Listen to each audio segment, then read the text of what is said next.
Hello everyone, welcome back to the stream. I hope you guys are having a good time zone. I'm gonna stop the music. And then, give me 1 second. There we go. Okay. But yes, hello everyone, welcome back to the stream. Move that a little bit. I'm going to read on my different monitor just because it was, I don't know, but it was kind of hard to read on the other monitor the 2 times I've played this game. So I'm gonna read on my normal monitor and see how that goes. So my model is flipped. I don't think you can really tell since you can't really see the tattoo, but it is flipped. So if it looks a little weird at times, that's why. I didn't want to go to the other side of the screen just because it would cover like the names up, and I feel like you kind of need to see the names. So hopefully this is okay, and hopefully we don't have any OBS issues like we did yesterday. Oh my god, we almost quit at such a good spot. Insane. But yeah, I really want to try to get through Wednesday today. I would love to get through Thursday, but let's see where Wednesday takes us. This game is a lot longer than I thought it would be. Hello Recaps, welcome on in. I hope you're having a good time zone. Alright, fingers crossed, no OBS issues, no mic issues, just one day with no tech issues. Oh, alrighty.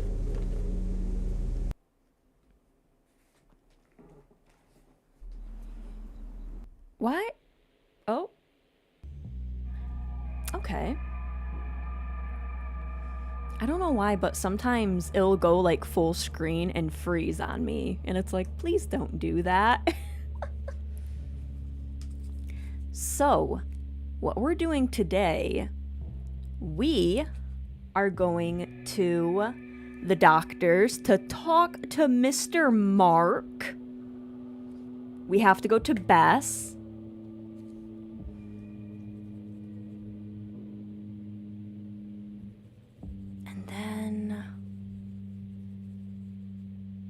Carver said he wanted to meet me here. I don't remember Carver saying that to us.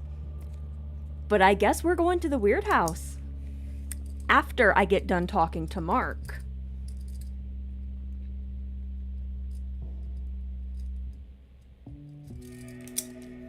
Because I want to know what he's thinking, what he's doing with the brothers. Okay. Actually, hang on. Gonna just see if maybe... Okay, I thought Mark's name would pop up. It doesn't. Okay, doctor's office. Let's go. I hope he is there. There was a bustling of people walking past me as I went to docks. Some were bandaged up, while some supported others on makeshift canes or splints. None of them looked too banged up, but it was an arresting, sad sight all the same. Skipclaw had taken a blow. As I went up to the front door of the clinic, the last of the cluster of them headed out past me, nodding to me as they went. Doc saw me coming and ushered me in, locking the door behind him. You came just at the right time. I'm on break. And gosh, do I need it.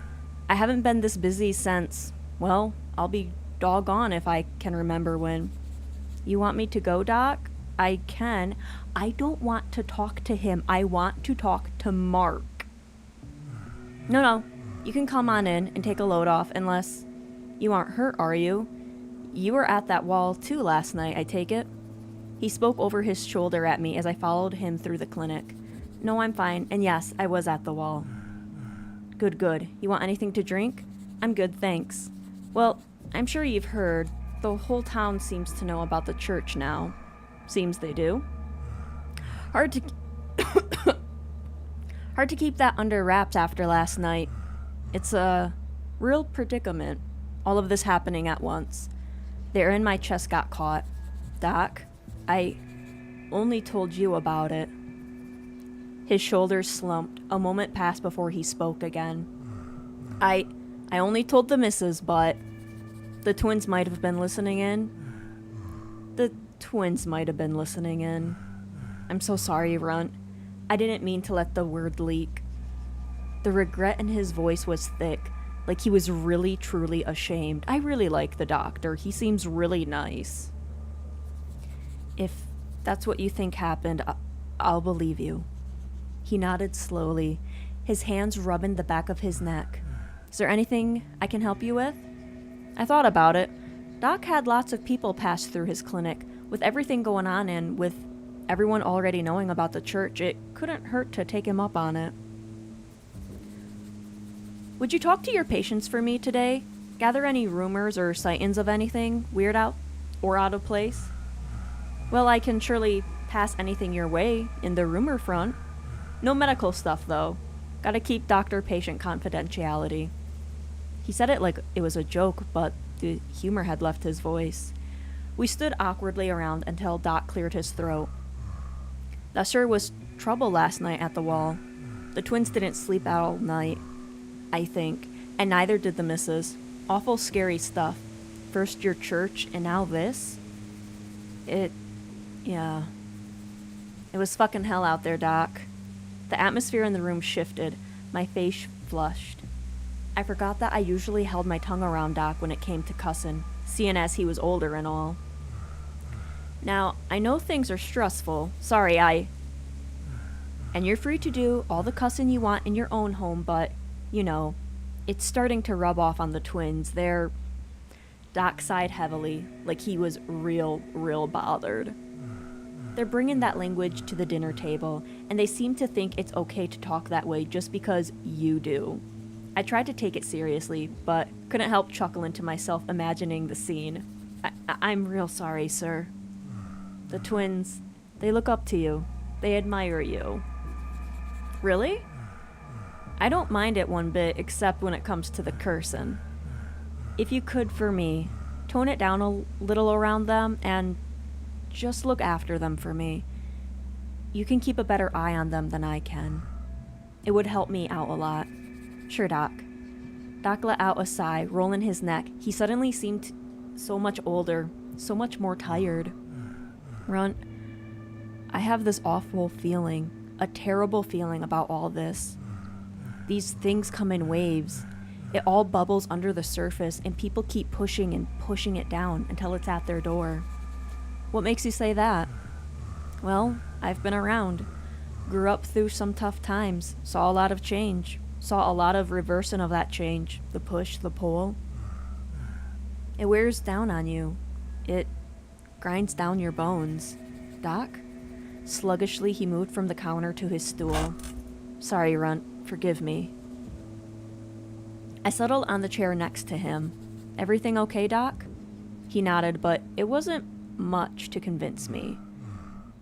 You know, me and my wife, we saw a lot of change. When we first moved up here, I thought we'd get away from all that chatter, all those looks. Funny how little all that matters now. I cocked my head. Now, I was born in the 50s, just when the whole wave was starting. Saw it in my whole childhood, the ugly push and pull. When I met my wife, talked to her for the first time, people were still just tolerating couples like us, but we snuck through all the jeers and the criticism. Stuck through. Doc, what are you talking about? Me and the missus were a mixed couple. Oh. Man, I still remember the look on my father and mother's faces the night I brought home a white girl. I had no idea. I fumbled with my words. Honest to God, until that very day, I had no idea Doc was black. I couldn't imagine it being that big of a deal anymore.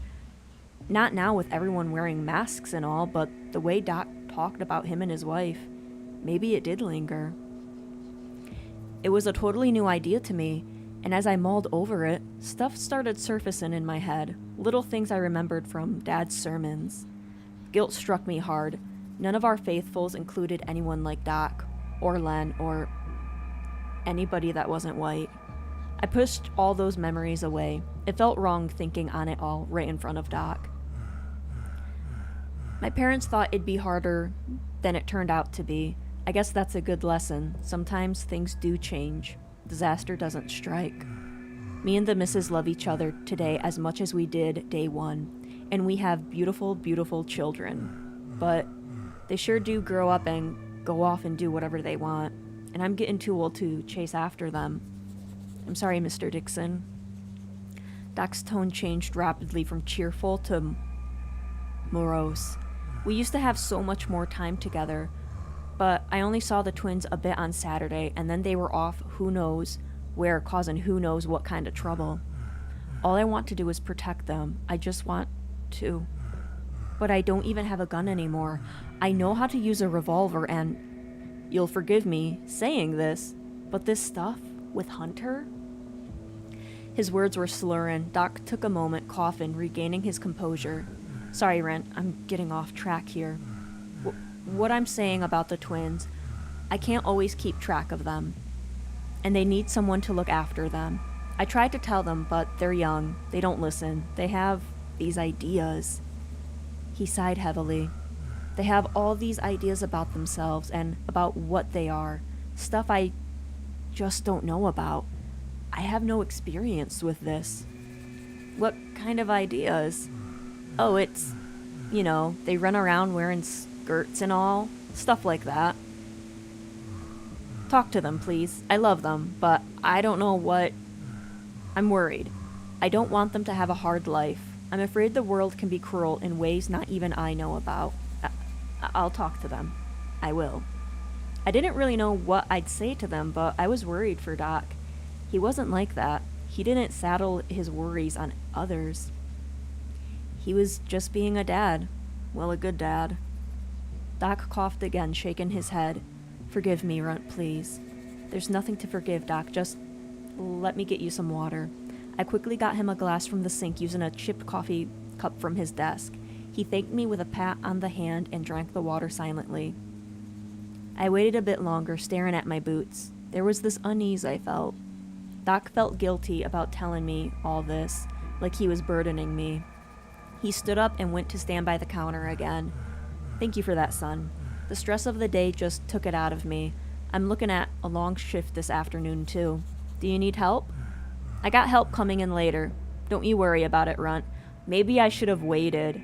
Mark was probably going to come in later. In the relative warmth of the clinic, I sat back in my chair and looked around. Scattered across the counter were bandages, a few dishes full of splinters, and a gnarly needle and thread set. It's a sight, huh? I nodded, unable to look away from the needle and thread. The thought of it piercing skin gave me the shivers. Has it been really bad? Nothing I can't fix. Luckily, nobody decided to tumble over the wall and break a bone. Going over the wall at all. He shook his head. Going over the wall was a death sentence, in the middle of any kind of twister attack or otherwise. Those on the outside were meant to be left to die. If they were stupid enough to go over, then you deserved it.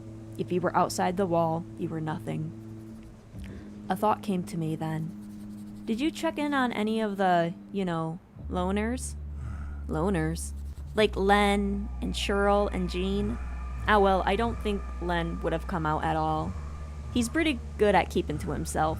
Cheryl is the same. Not sure she would know how to shoot, actually. She probably making sure the lights were on back at the station. Doc paused and scratched his head. It's funny, I think she came around recently, or I went to her. Forgive my memory. I think it was Saturday. I gave her a tetanus shot. All that rust at that station. As for Gene, not really. Sometimes he lets me check on him, but he usually seems fine. at least physically. He's been around for, give or take, 20 years. Never been that hurt, always keeps to himself. Do you know what's up with him? I ain't a mental doctor, I can't say. I'm not even a real human doctor. It's not my place to speculate. Yeah, he's a vet.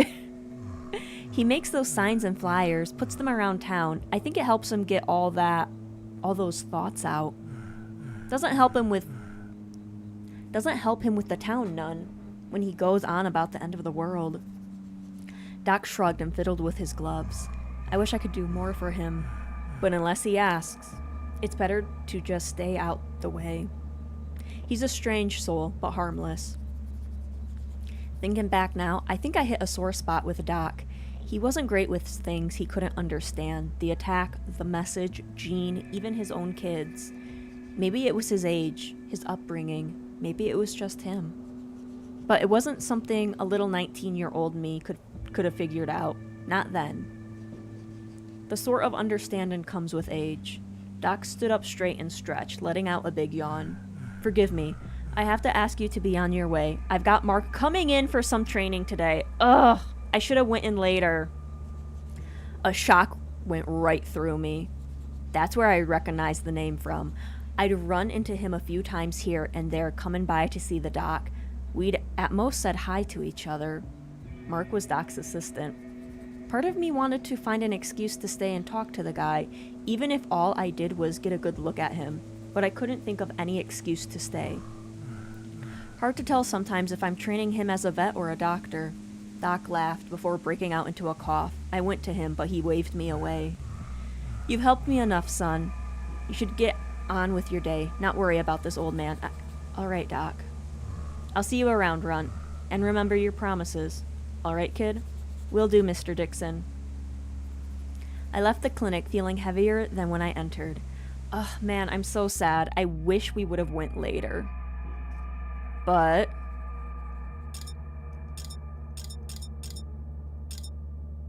I guess I can't go there?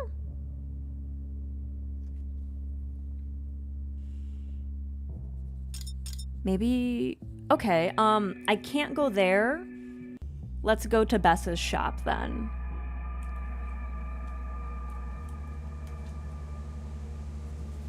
The soft ringing of wind chimes swaying in the cold greeted me as I approached Bess's shop.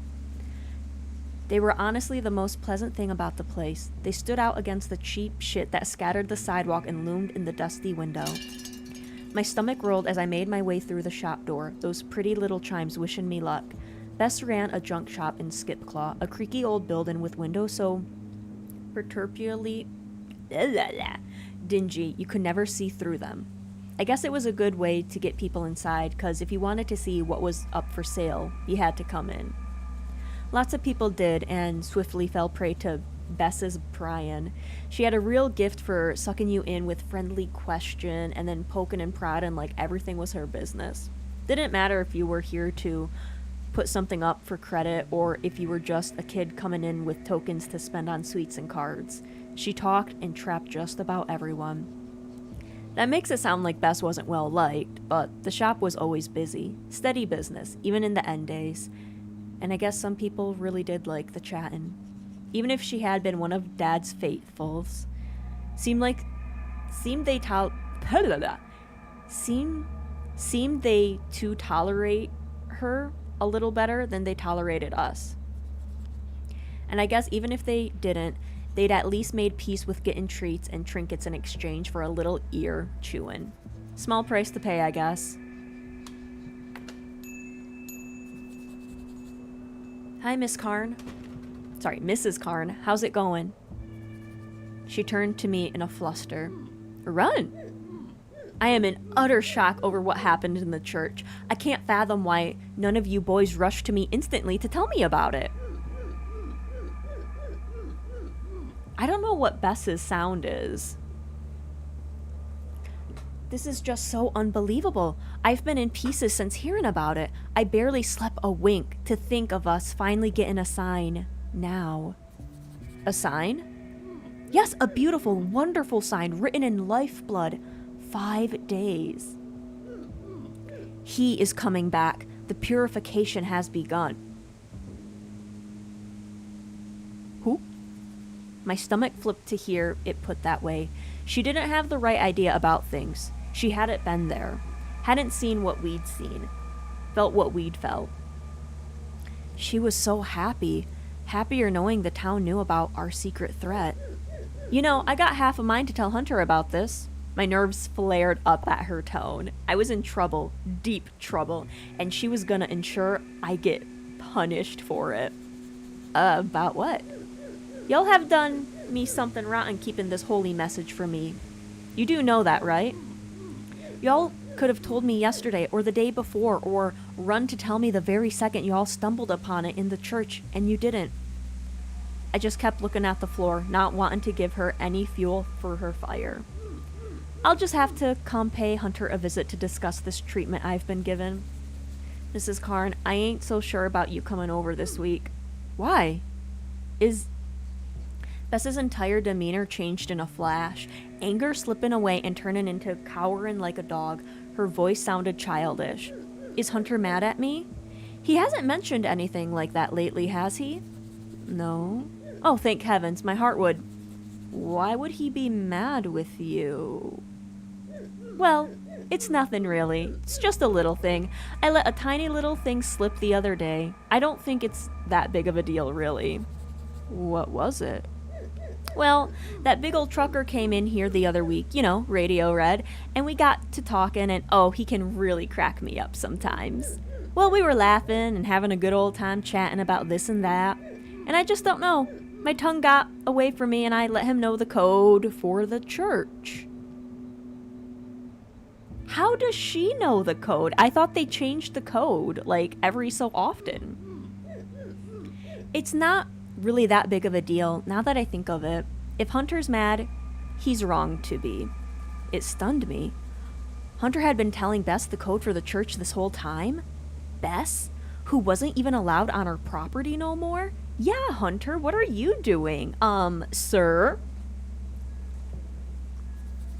You know the code for the church?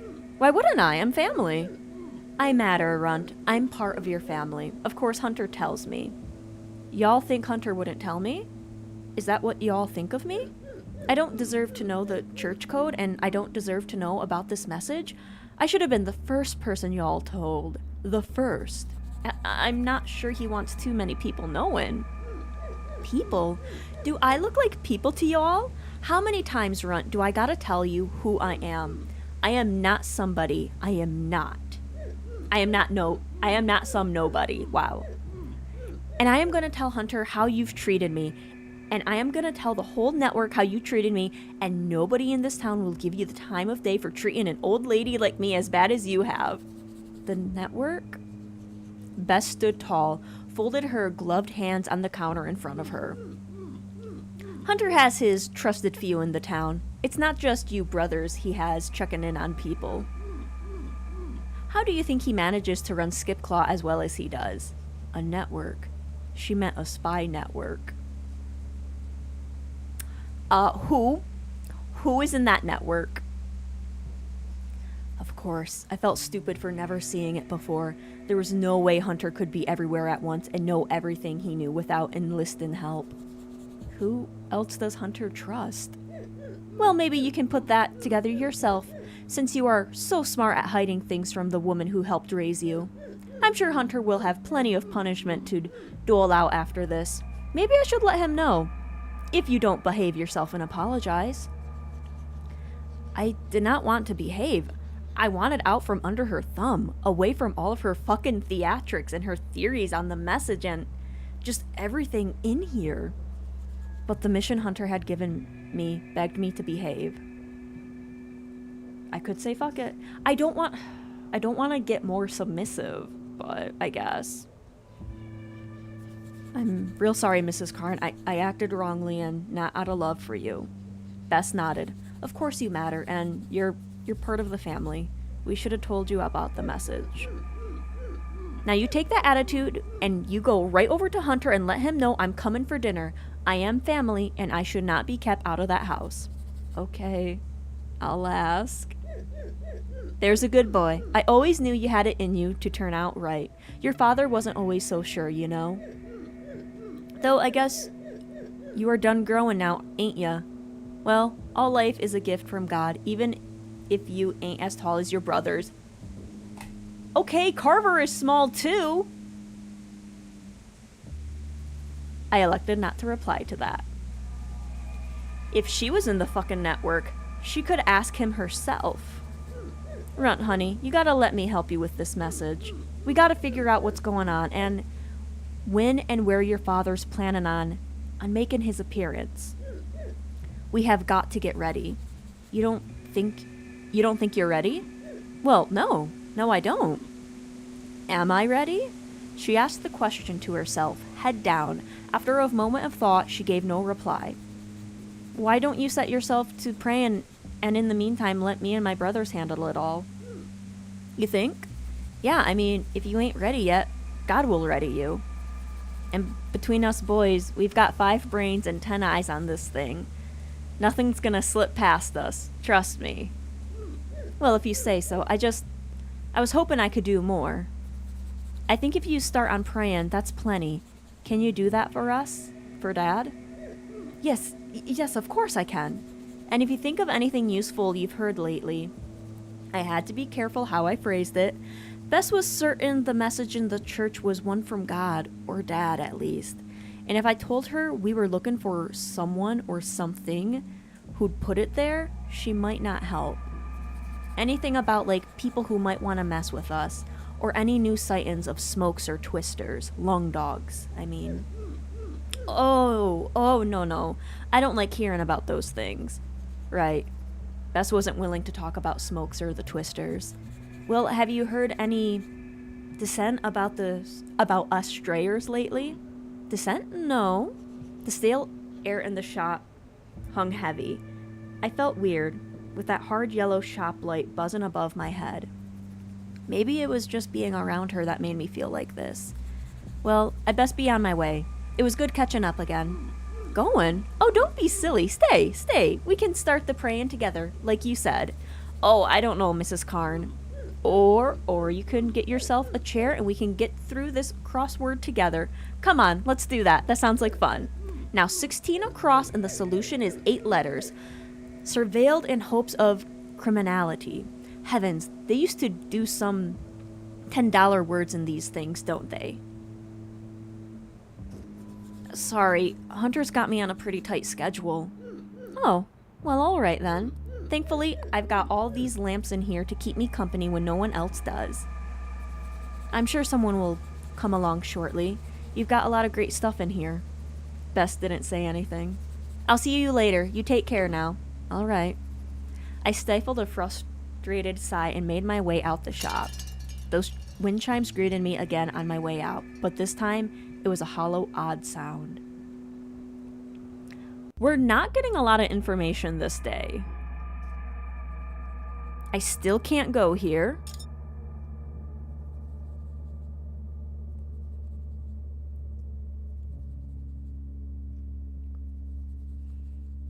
I can go there.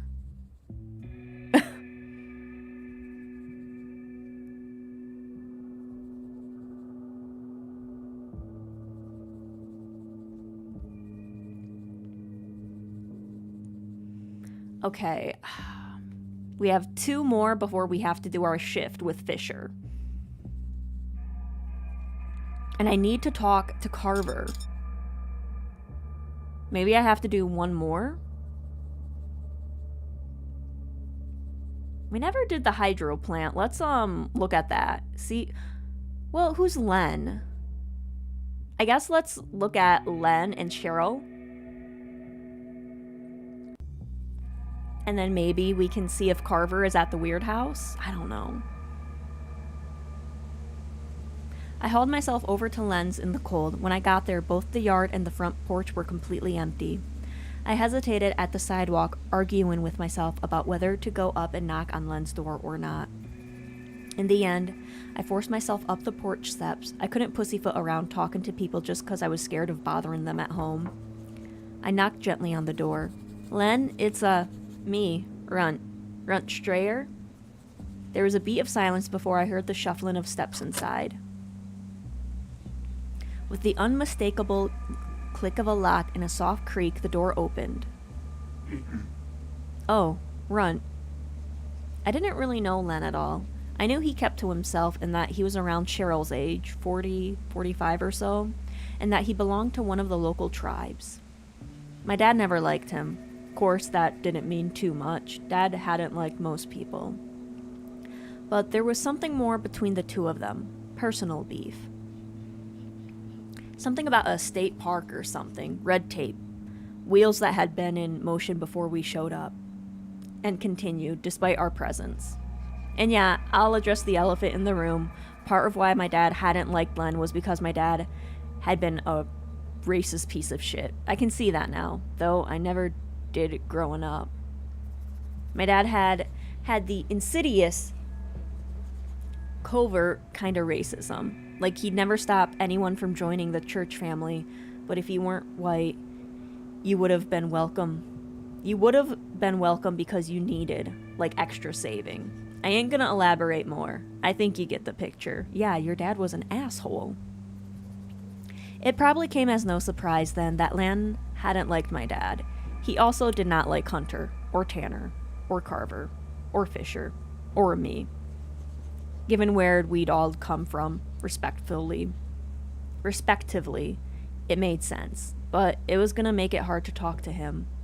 He didn't know I didn't have anything against him. Hey, Len.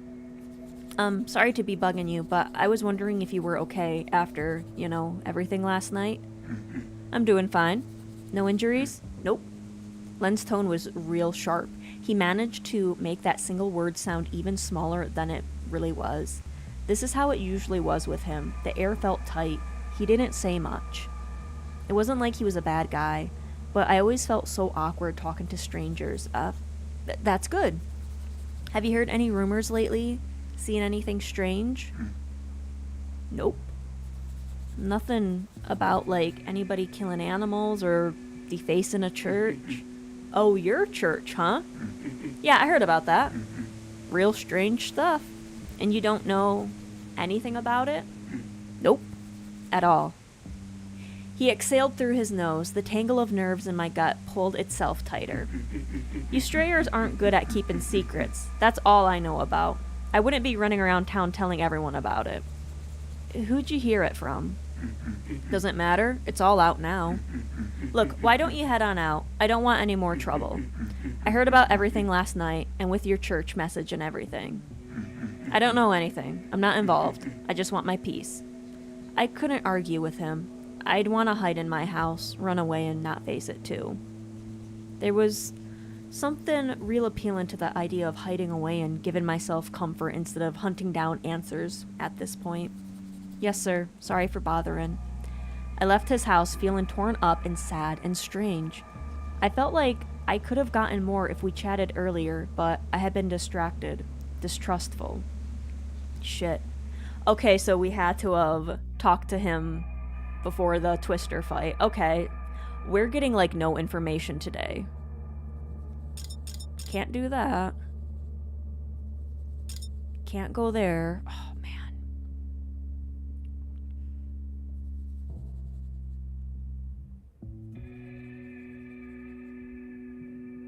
Don't think anyone is there.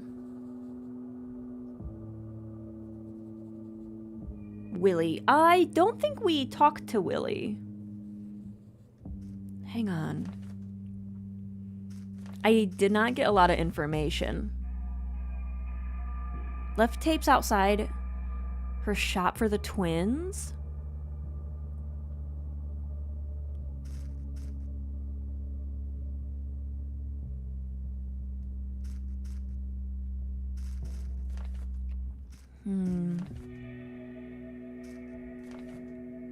We have a lot for him. Oh, we have a little... I don't know what that is. It must be relationship levels because the twins like us.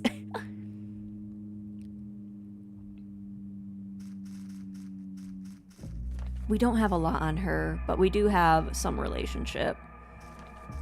Little relationship, a lot of relationship, a little bit. A little bit. What does this mean? Because that was under Shirley's too.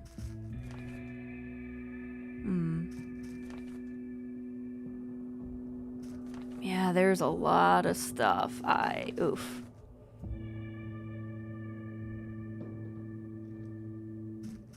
Man, we're just not getting a lot of good information today.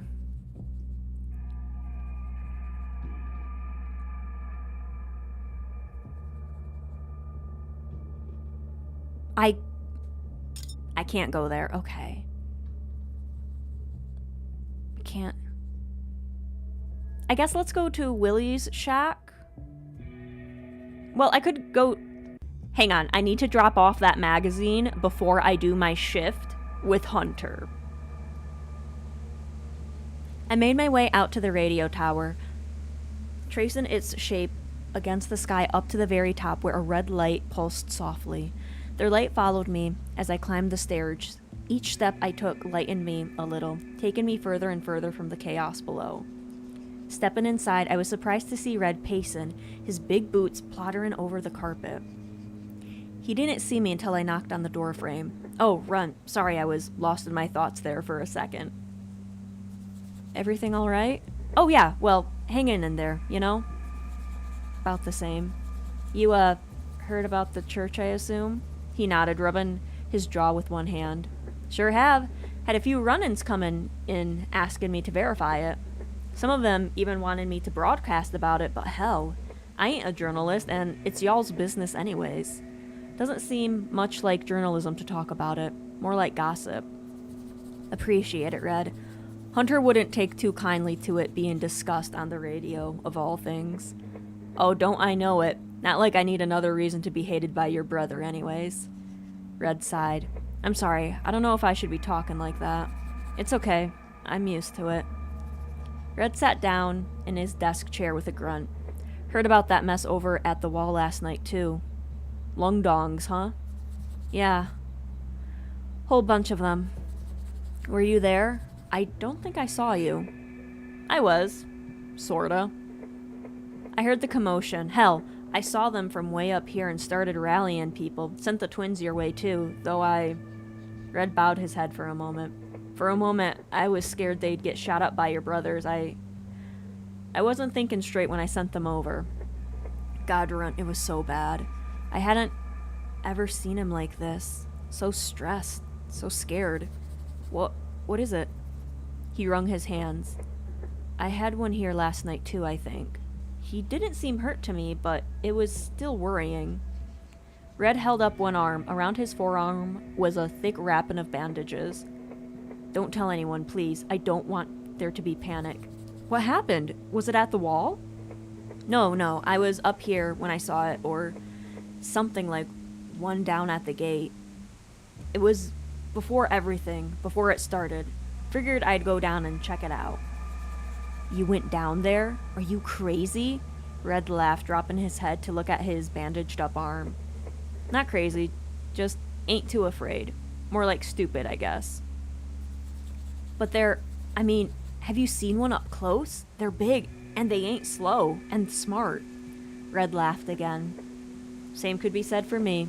Well, I saw something fiddling at the wall. Got up close to it, found this damned hole. Real small, but, well, he gestured his arm. Big enough, I guess. I thought back to my shift with Carver on Monday. There'd been a hole in that wall there. There had been a hole in the wall there, too. Were more appearing? Why hadn't anyone said anything? Had any of them managed to slip in through those weird holes? Real skinny thing launched through, scraped my arm. I managed to get away when I started hearing the howling and the hissing. After that, I started rallying anyone I could see. Spun up to my tower, started blaring over the radio. I'd use the siren, but your big brother hates the noise. Says it only attracts more of them. And then I swear I saw Carver stealing oil from my truck. What? Really? I can't be 100%, but it looked like him. I swear someone with like these animal ears on their damn mask was sneaking around down by my truck. He let out a big ragged sigh. Runt, I swear someone's planning this. It couldn't just be a coincidence. I felt like I was losing my mind, like I was seeing shit. And it seemed like there were some prints around the beast, my truck, and I couldn't see if they were shoes or what. Will you show me where they are? You ain't gotta be on the air soon, do you? No, I got a good half hour queued up already. I'll take you down. I followed Red to his truck. He showed me where he'd seen whoever it was last night. I looked all around the truck for prints, but the mud was sloshy and cold and indistinct. Hey, what the hell? Red was leaning into the driver's side of his cab. I ran over to see what was the matter. Somebody tore out my fucking radio. Shit, you think it happened last night? I mean, maybe, yeah.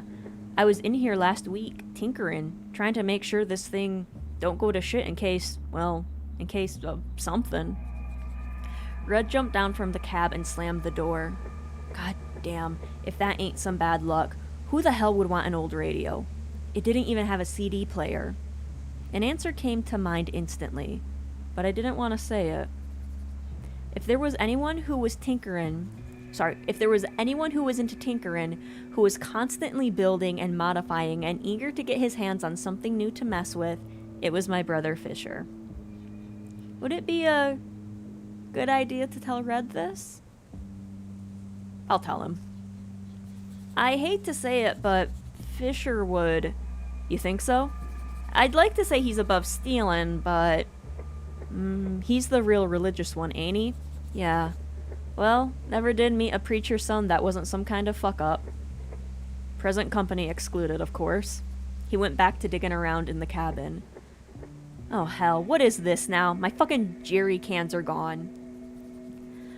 I turned to look where he was looking. Next to his toolbox, between the old lawn chair, was, well, nothing.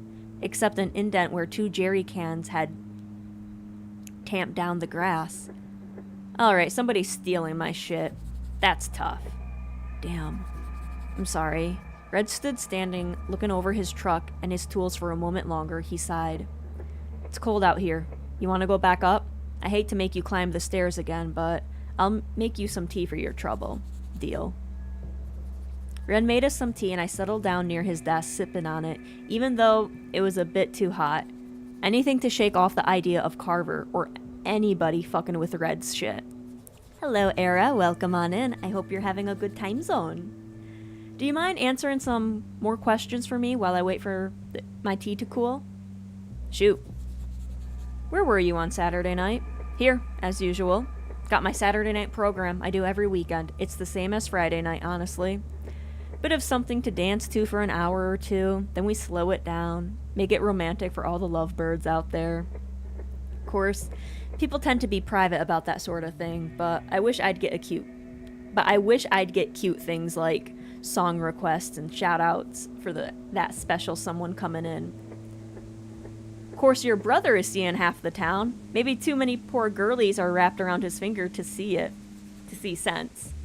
Really? Do you know who's he seeing? Not really. It's all gossip that ain't polite to talk about anyways. It's his mess. I looked back to my cup of tea, clearing my throat. What is your setup for shows? Do you do recording? You do recordings, right? If I remember right, the twins brought some tapes for you from Mrs. Karn on Saturday. That right? Yep, that's them over there. If you're hunting for an alibi, I was here all day and night. Plenty of people heard me on the radio. That old box of tapes didn't mean a whole lot. Red only had to be here for a little bit to receive the tapes, and as I'd seen earlier tonight, Red could queue up a good amount of songs.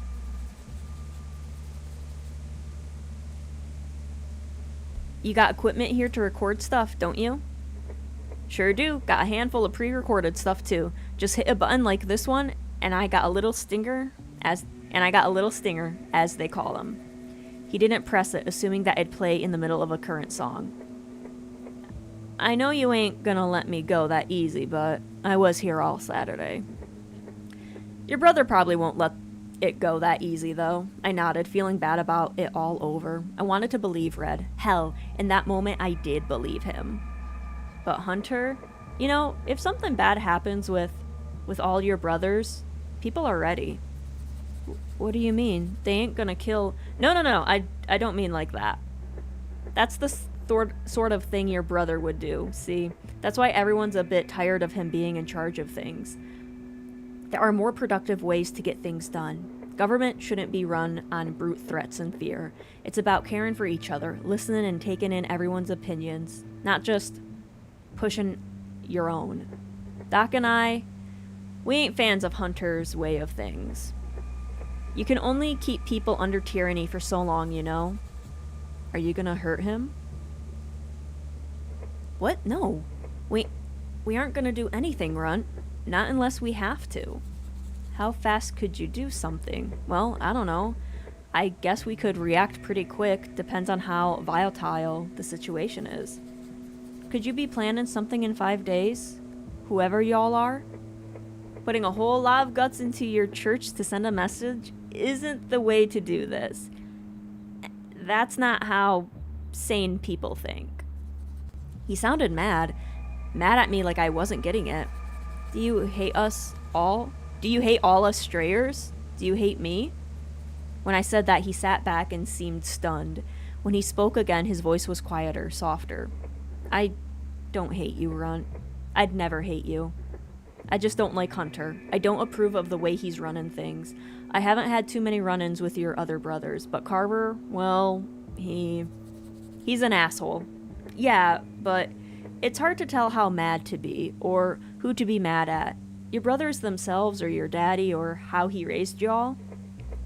'Cause Christ, I know I'm a latecomer to Skip Claw, but hearing what you boys went through on that farm, I feel bad. I ain't happy about it. I don't know, I guess that's how I feel. Do you agree with him? With how he does shit? Not at all. I hate them all. If something happens, kill them all. Run. It's that or you help me get the fuck out of here. I don't want to be rash, Runt. I just be careful is all. Okay. Thank you for the tea, Red. I gotta head out now. Of course, stop by any time. With a final pat goodbye, I headed out, back to the earth. I was supposed to drop off the magazine. Red couldn't promise to help me out. Red couldn't promise to help me get out of here. He couldn't even manage to get himself out of here, even with that old truck sitting at the bottom of the station. The air was crisp, hopeful, despite it all. Okay, and then we have to go hang out with Fisher. We did not get a lot of information today. I'm kind of sad. I did not want to go into that church. I did not want to step foot onto its grounds. Did not want to see the red shape of it looming in the dark field before me. But Hunter had set Fisher there that day, and stupid as I was, I had chosen to follow him. I usually didn't mind shifts with Fisher too much. He was smart, better at conversating than most of my brothers, and not too fond of hitting. He was 25 that year, an age that meant we were close, but not too close. I only kind of remember what he was like before the blackout. Back then, Fisher hadn't cared two licks about God, but when the sky rolled in black and the night never lifted, it was like a flip switched in Fisher.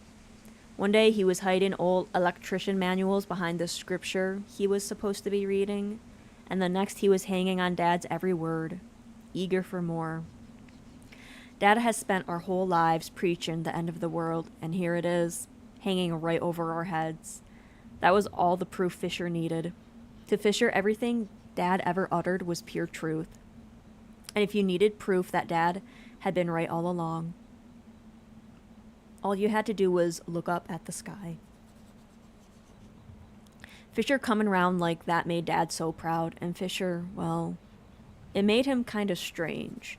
Like I said, I don't remember him too well before he got this way, but man did he believe. The truth was all around us, twisters and smokes and dark clouds, bitter winters, swampy summers, bad crops, good crops, sickness and health, All of it was just as the mouth of God said it would be. With faith like that, this week could only make Fisher worse. I didn't want to talk to Fisher about what we'd found in the church, but there was no way to avoid it. I stopped at the mouth of the church path, a lingering scar still in the earth, cut by a long-dead congregation. A dark feeling snaked its way through my stomach at the sight of the church's single window, that weeping eye. Even this far back, I wasn't safe from it, or safe from what was beyond it. Goddamn, Fisher was nowhere to be seen outside. The lock on the door was open, the chains draped on the ground. That idiot was in there, all alone, for who knows how long. I made my way down the path. Every single memory of this place fled from me, replaced only by the image of what I knew still hung there over the altar. I shoved open the door and pointed my flashlight into the darkness. Fisher? The beam of my flashlight crawled over the pews, the hay bales, the blood stains. A shape in the darkness moved. Fisher was sitting on a pew back to me. At his feet, a faint glow of candlelight. What are you doing in the damn dark? It ain't all that dark. I came down the aisle towards him at a jog. It's too damn dark in here, you know that. What is this? I gestured at the 3 candles he lit on the floor. It's enough. You were supposed to wait for me at the door. Fisher sighed. He was sitting on the bench with his arms crossed over his stomach, hunched like he had a bad stomach ache. Something wrong? You ain't seen a smoke in here, have you? No, none of that. You're sitting weird. I'm damn fine, Runt. Christ alive. He didn't sound all right, though. He sounded tired and out of sorts, like he couldn't quite control the tongue of in his mouth. Fisher's attention was on what still hung over the altar. I did not look at it. I felt that I would not, at any point today, choose to look at it. But I could smell it. The scent still hung in the air, strong enough to permeate the barrier of my mask. I thought Hunter wanted you to do guard duty outside. What are you doing in here? Praying. We should go out. It ain't. I felt the pressure of the message on me all once, like it wanted me to turn and look up at it. It ain't good to be in here. Fisher did not move, nor did he give me any indication that he had heard me. All he did was fumble around with his coat, digging in a pocket. I watched him pull out a silver flask and take a swig. That some of Willie's stuff? Fisher said nothing. I wanted to ask him why he was drinking. Why in the world he, the one who walked the path the dad had set forth for us, the most faithful, had turned to such a sin. But I remembered that was at my back. I could see it in my mind's eye, glistening in the dark. I did not need to ask my brother why he had fallen to drink. You shouldn't be drinking that stuff. Come on, Fisher, let's go outside. Fisher said nothing, his gaze still fixed on the message above the altar. Fisher. I tugged at his sleeve, trying to get him to follow me up and out of the church. But Fisher lashed out, shoving at my hand. Don't you fucking move me. I don't want to stay in here. Fisher slowly turned his head to look up at me. The candlelight at his feet caught the smooth curve of his hat brim, the sharp angle of his welding mask where it covered his mouth and jaw. Are you scared? Why don't you turn around and look at it, Runt? I shook my head. Turn around and look at it, Runt. Turn around. Tell me what you see. Oh, I can't do anything. Please, just come outside with me. Fisher chuckled. Oh, you're scared, all right. In a flash, Fisher stood and grabbed me by my shoulders. Stop! He turned me around, grabbed my head, and tilted it up so I had to look. I shut my eyes. Tell me what you see. I could keep my eyes closed for as long as I wanted, but he would never let me go. I opened my eyes. There it was. Worse now than I remembered, somehow.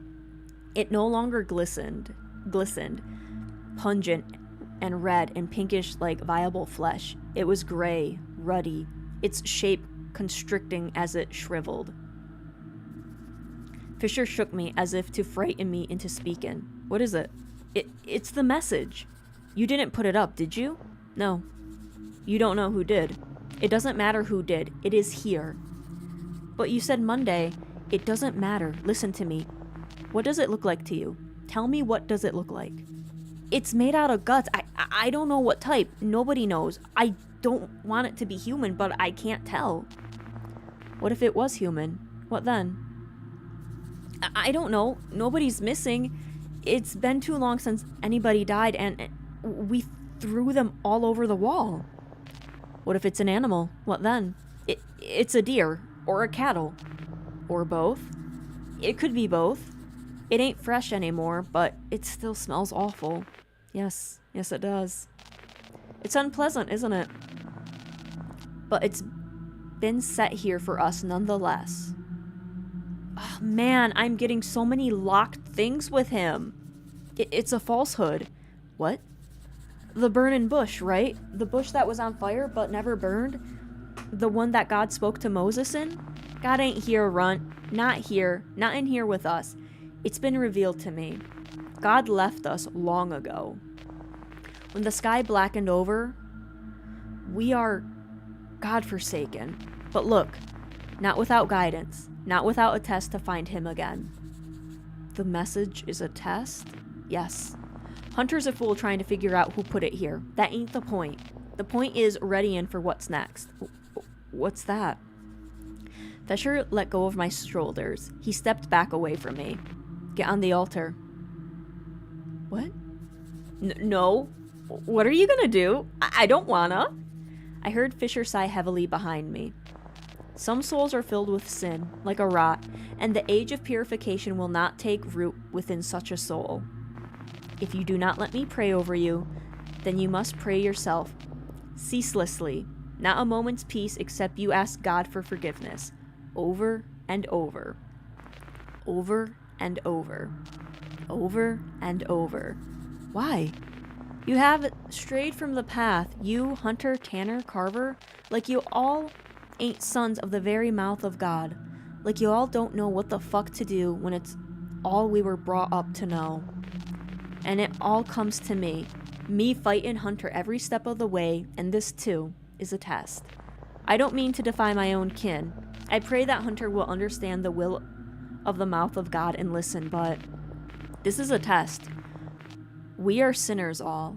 We are meant to look upon this blessing. He raised his hand up to the message, his flask in one of them, and rejoice. We ought to be struck with awe, but I don't see it. What's the instruction? It only says 5 days. We live in the end times. We have 5 days. Then, Fisher fell silent. Where are you getting this idea? I see pure, Runt, follower of the mouth of God, who cleansed my soul of original sin and saw me fit to carry his word forever and ever into the darkness. What's gonna happen? Don't ask stupid questions out of fear. You know, the mouth of God told us. But this, I couldn't quite place what Fisher was talking about. A test? For the end?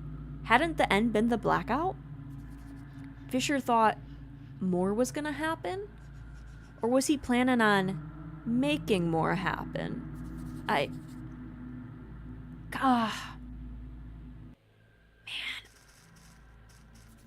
Wasn't the blackout the end? No, Runt. The blackout is just the beginning. Let me pray over you, Runt. Lie down there now.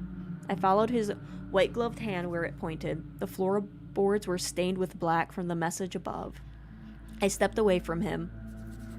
I don't want to be prayed over. Not like this. You don't want forgiveness?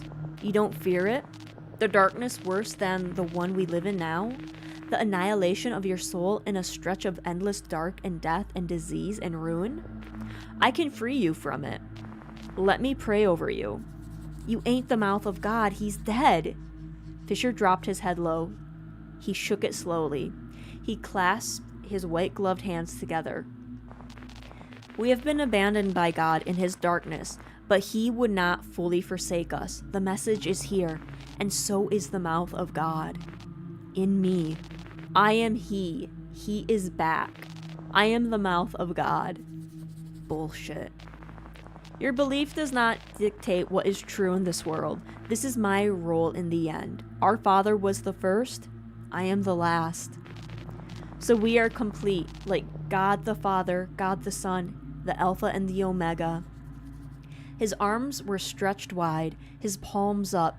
He was drunk. Drunk and insane. I'm leaving. But you're needed. You too have a role in this. I may be the mouth, but a mouth is not a whole body.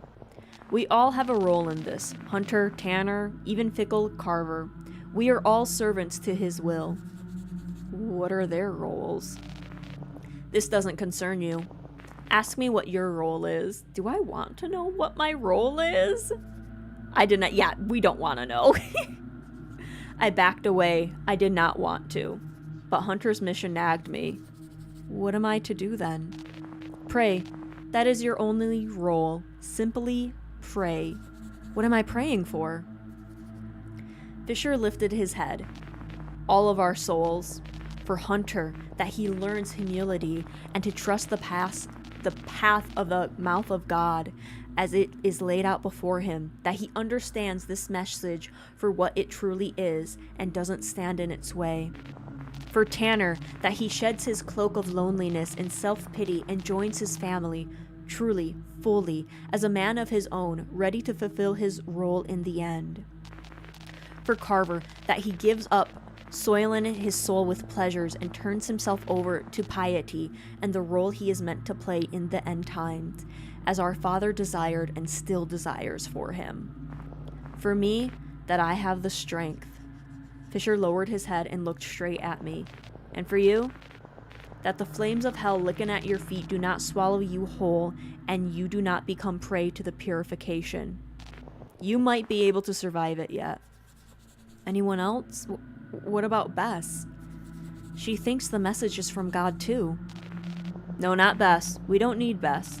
The only thing she'd do is come in here and have one of her fucking fits. The mouth of God doesn't need a lunatic throwing shit around and screaming and crying and yowling like a cat for him. He needs steadiness, not a woman like Bess. You said everyone had a role. Every strayer, not everyone. Is she gonna be purified? I don't know. Do you know what's gonna happen? Like, what's actually gonna happen in 2 days? I have an idea. I have hope. And I have fear. What do you fear? Fisher fiddled with the mouth of his flask, his shoulders drooping for a second. That nothing will happen at all. Fisher sat back. He took off his hat, his mask, and lay both beside him. He took a swig. He did not move to put his mask back on. Put your mask back on, Fisher. I ain't afraid. He had his eyes closed. His hair was messy. His face was clean-shaven. It made him look young. We gotta get out of here. Fisher did not move or speak. I sat next to him, laying his flashlight down to bathe us in its light, gripping mine in my hand. I shone it on the message. I focused on it in the dark until it was time to go home. Interesting.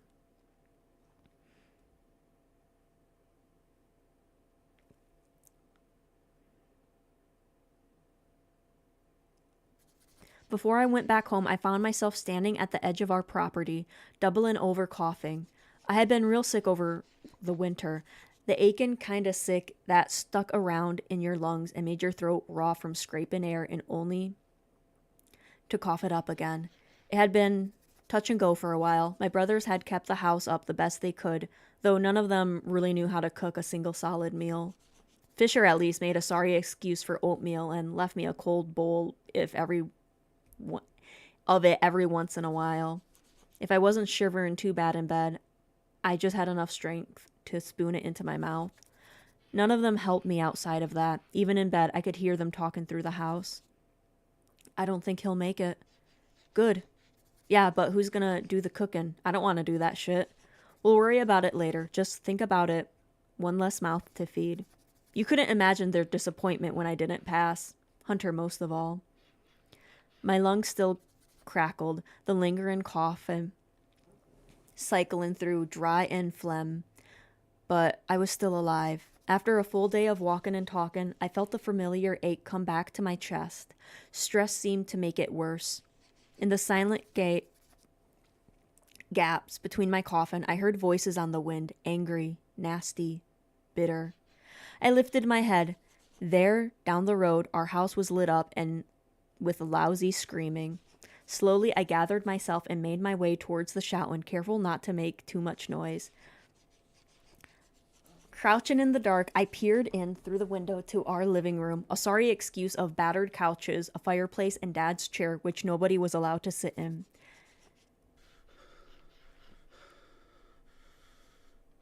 There on the floor was Carver, getting the shit beat out of him by Hunter. Carver and Tanner stood in the corner, cowering. Something about seeing Fisher splayed on the floor, blood oozing from his mask onto the dirty floor, made the whole place pale. I was sweating hard. My entire head went cold. You fucked up. You fucked up. You put us all in danger with your fucking prophecies.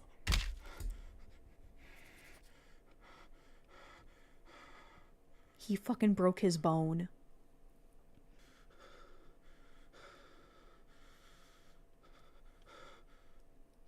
Another hit. Hunter stood up and stomped hard on his hand.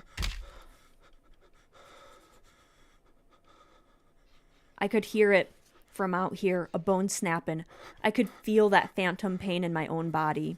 I had no idea why Hunter was so angry. Anything could set him off, but it usually wasn't this bad. Carver made a move to pull Hunter back from kicking Fisher, but Hunter turned and backhanded him hard across the cheek. Carver was sent flying into the kitchen. Tanner made no move to help him. Carver began to shout, his voice thick with strained sobs. Hunter returned his fury to Fisher. The jingling of his belt was too familiar, etched into the mind like a fucking... Words not even in that sentence. Etched into the mind like a knife carving initials into wood. Tanner slid further away, sinking into the corner and settling into a ball. Carver whipped a plate to the ground and stayed where he was. Neither of them could look at Hunter savagely whip Fisher. I knew I couldn't go in. If Hunter was doing this to Fisher, he'd ruin me. My heart hammered as I slunk back from the window. I needed to hide out somewhere, wait out the storm of Hunter's anger. There was no way I was going back into that house even a second too soon. I tried to recall any place that would be abandoned. I couldn't risk hiding out with anybody I knew. Hunter would rip apart anyone who sheltered me. The only places that came to the mind were the perimeters, the food stores, and the weird house. I was too scared to go near the wall after the Twister attack, and being at the food stores would make me look suspicious, like I was there to steal food or guns or something.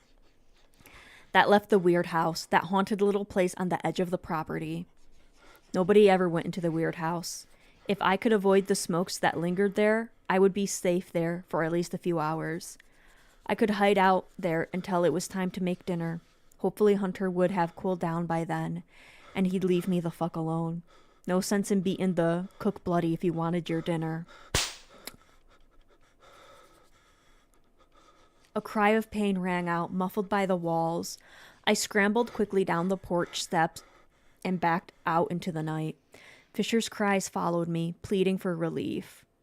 I wonder if I selected more of Hunter's prompts, the red words, I wonder if I could have went in there and started something.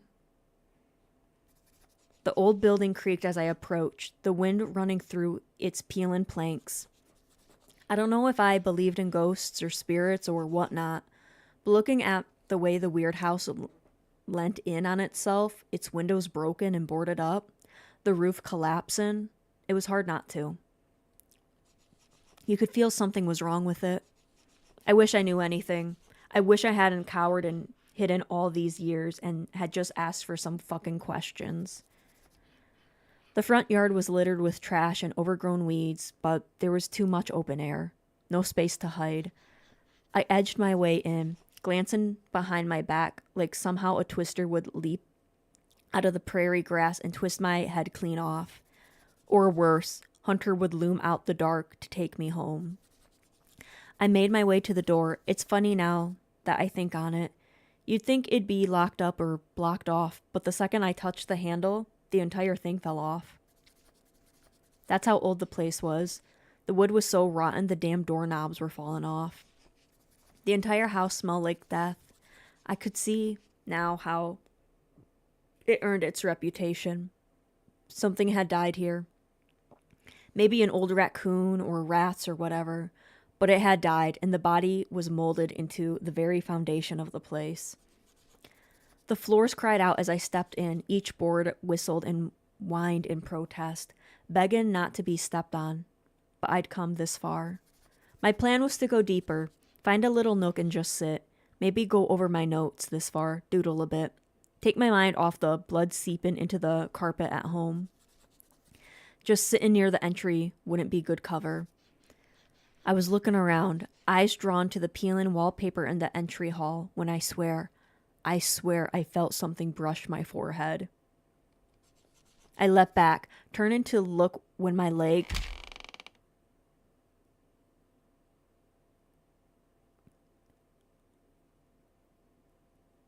Did I just break my bone? Did I...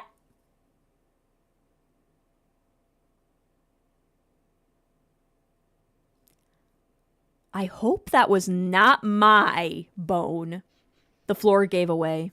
My leg went clean through, catching hard on the point of a nail sticking out of the splintered floorboards. It was like a bread knife, serrating up my leg, catching on my calf muscle. I clapped one hand over my mouth, not to scream, but screamed anyways. It hurt like goddamn shit. I groaned, the pain making me lightheaded. After a minute, I gingerly pulled my leg up from the floor, nearly shrieking at the pain. Blood pumped out my pant leg, soaking the floor under me. With trembling hands, I peeled back the fabric and saw the cut in my leg. It wasn't deep, but it was long. Blood was trickling out. I needed to stitch it up before I could move. For the second time that day, adrenaline coursed through me. It'd keep the bulk of pain away for a moment, but not forever. I needed to act quick. I struggled to remember basic wound care. We all needed to know it, but fuck. Hunter never dealt me a raw, bleeding wound like this before. I blinked on what to do. Oh, great. Oh. Fuck, shit.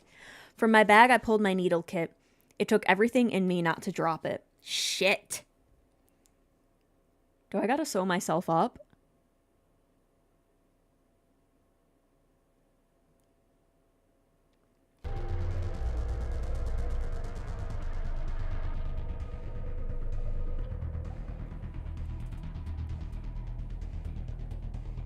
Maybe you should have practiced with Carver earlier today. I tried to meet up with him.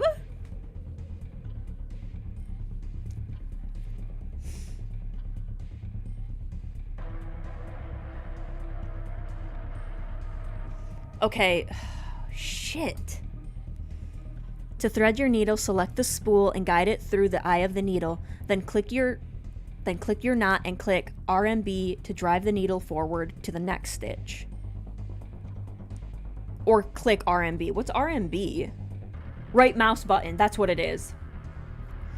To drive the needle forward to the next stitch. When you finish the full stitch, take your scissors and cut the thread. Okay.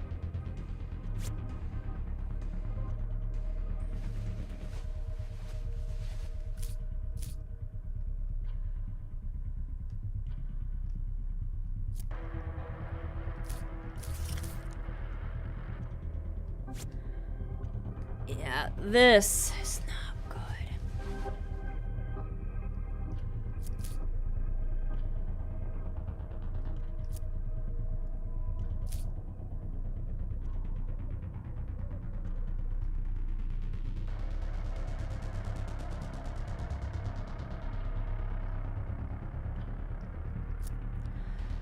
Oh my god.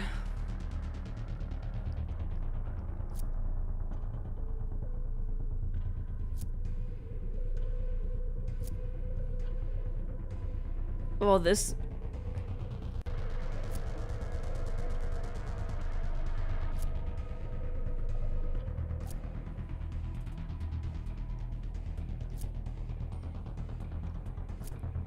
We're learning.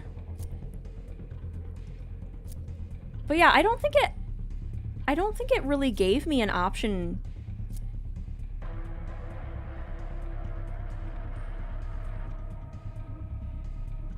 Tighten it, okay. Snip.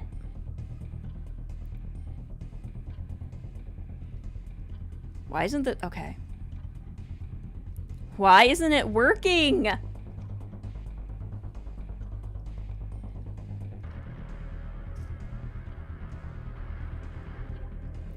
I can't even get out of the, okay. Nope, get. Why isn't it? I can't cut it.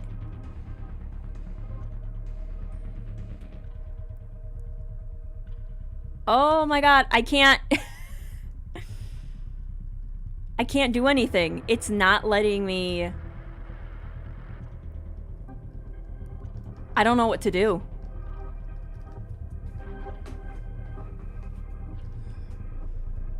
It's not letting me, like, put down the scissors or anything.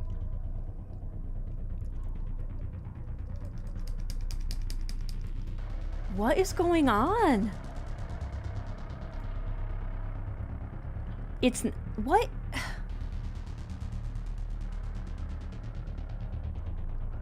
I don't know if I messed up the game or what, but I can't do anything.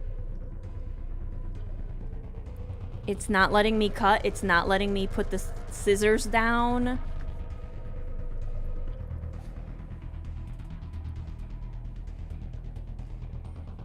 Oh my god.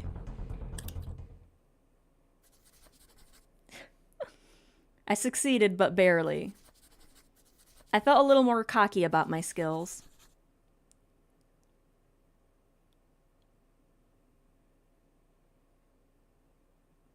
Oh my god.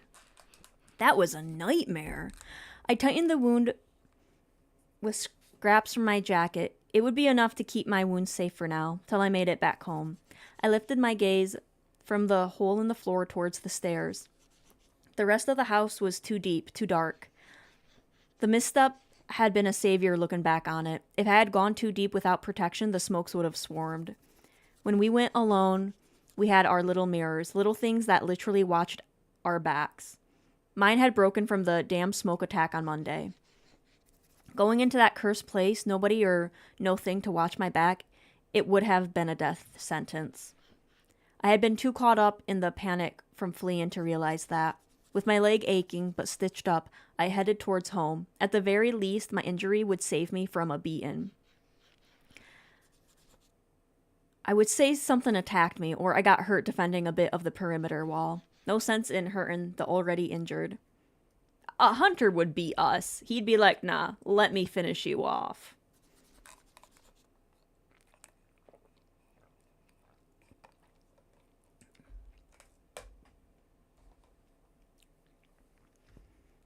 Yeah, when I go through the VOD again, I'm going to see if the weird house was lit up and I could only visit Carver the first time.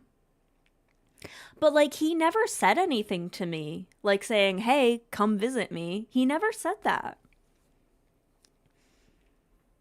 But I'm going to look at that. I came home to find the house silent and dark. My leg ached something fierce in its wrappings as I tiptoed across the entryway. Everyone had gone to bed. Half-eaten dinner sat scattered across unwashed dishes on the table. Of course, nobody put them in the sink. I moved to start cleaning them up when a voice growled out from the dark. Where were you? I froze mid-step. On our couch in the living room sat, across from our kitchen, was his shadow. His mass was unmistakable, enormous, unmoving. He could have been a statue with how still he was. Hunter. Freeze up. Nothing came to mind. My entire body locked up. Hunter strode towards me, his body bracing to grab me when he noticed my leg. What the hell happened here? Before I could say a word, he dropped down and grabbed my leg. I screamed, trying to stifle it with my fist. You get injured? Why weren't you on your way home? Words failed to come to me. Huh? Answer me! I fell. His fingers dug at my bandages. Tears pricked at my eyes. I fell trying to follow this fucking sound. I thought I heard something. Where? Near the... I couldn't say it. He'd kill me. He'd kill me. I don't know why, but he'd kill me. Near the food stores, I fell. I started crying, true weeping like a grown man never would. Hunter snarled in disgust and stood up. Clumsy little whelp, get up. Get to bed. If it's infected in the morning, I swear to God, I'm cutting it off. What the fuck? You hear me? I nodded furiously, gasping in pathetic little sobs. He shook his head and headed upstairs. On trembling legs, I made my way to my bedroom. It had been a shit show, but he hadn't hurt me. The smallest of victories. In the safety of my room, I let out a gasp of air. I had narrowly escaped Hunter's wrath. It counted for something against the backdrop of the day. My body ached for sleep, and I found myself almost crying with desperation to drink something like Willie's moonshine to help numb the muted pain in my leg. The bandages were good, but the dull throb would keep me up all night. All fucking night. If only to keep my eyes off the pain, I pulled out my journal, started pairing up notes and things I heard. The week wasn't over. The work didn't stop. I don't think we got a lot of information today.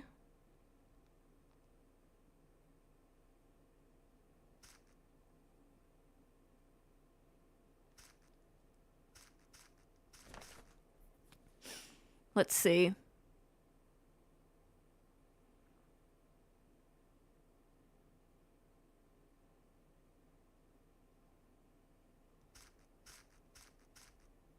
No. I've already come to that conclusion. Okay, I already did that. Doesn't feel right. Okay.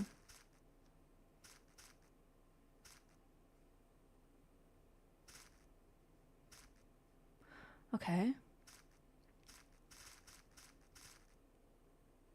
Doesn't feel right. Okay.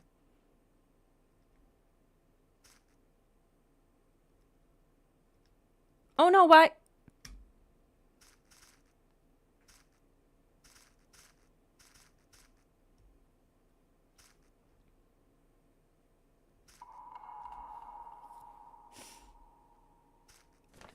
All right, let's see.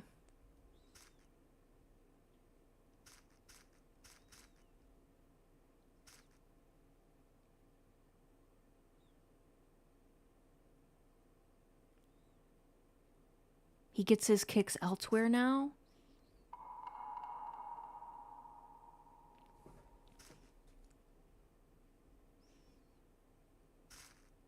Okay, let's see if we can get more.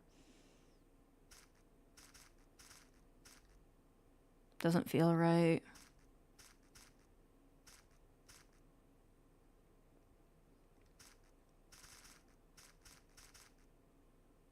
Doesn't feel right.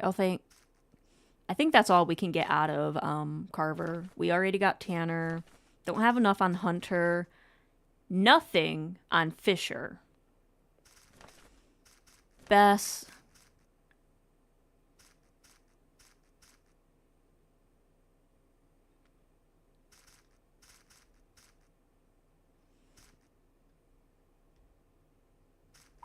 All right. Let's keep... Now we're, like, doing stuff.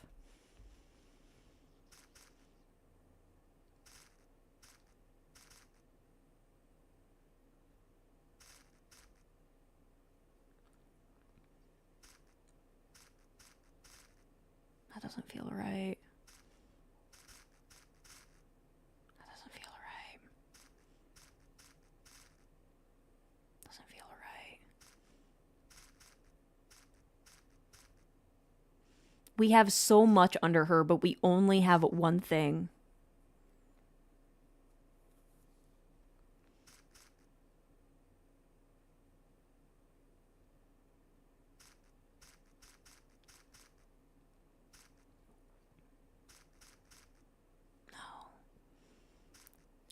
Maybe we need more stuff.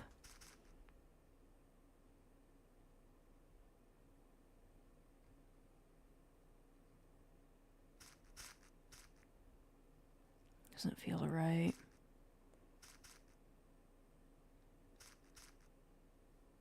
Okay.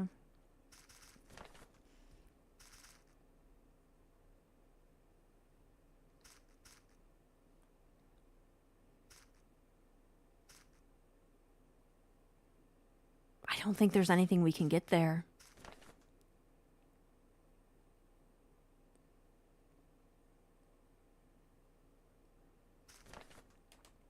Not much there.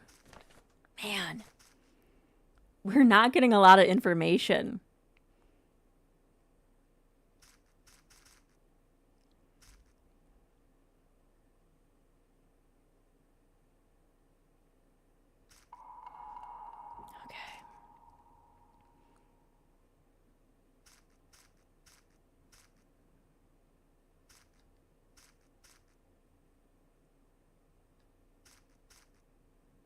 Okay, I don't think we have anything else on those guys.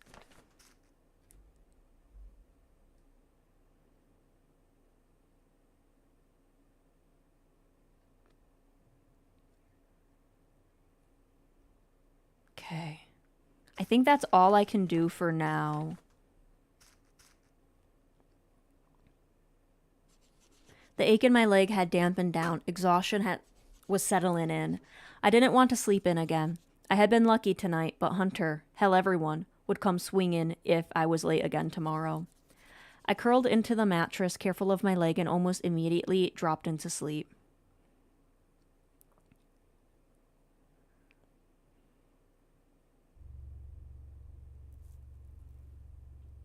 Where am I? That's the weird house. Have I been here before? Yeah, we were just there. Been here before? This loops over and over. Over and over. I feel loose. Is there a way out? There is a way out. I move through the walls. I drop through the floor. But all I find is dark rooms. There's a sound coming from one of them. Been here before.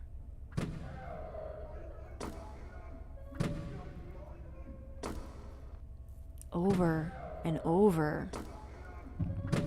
It sounds like me.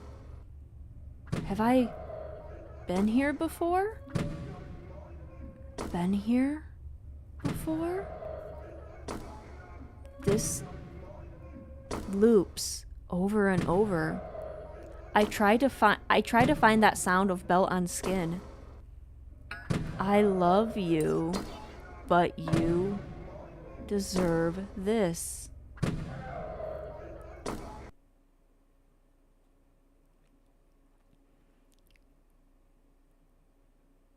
What are these dreams? We're at day 4. We're gonna push through day 4.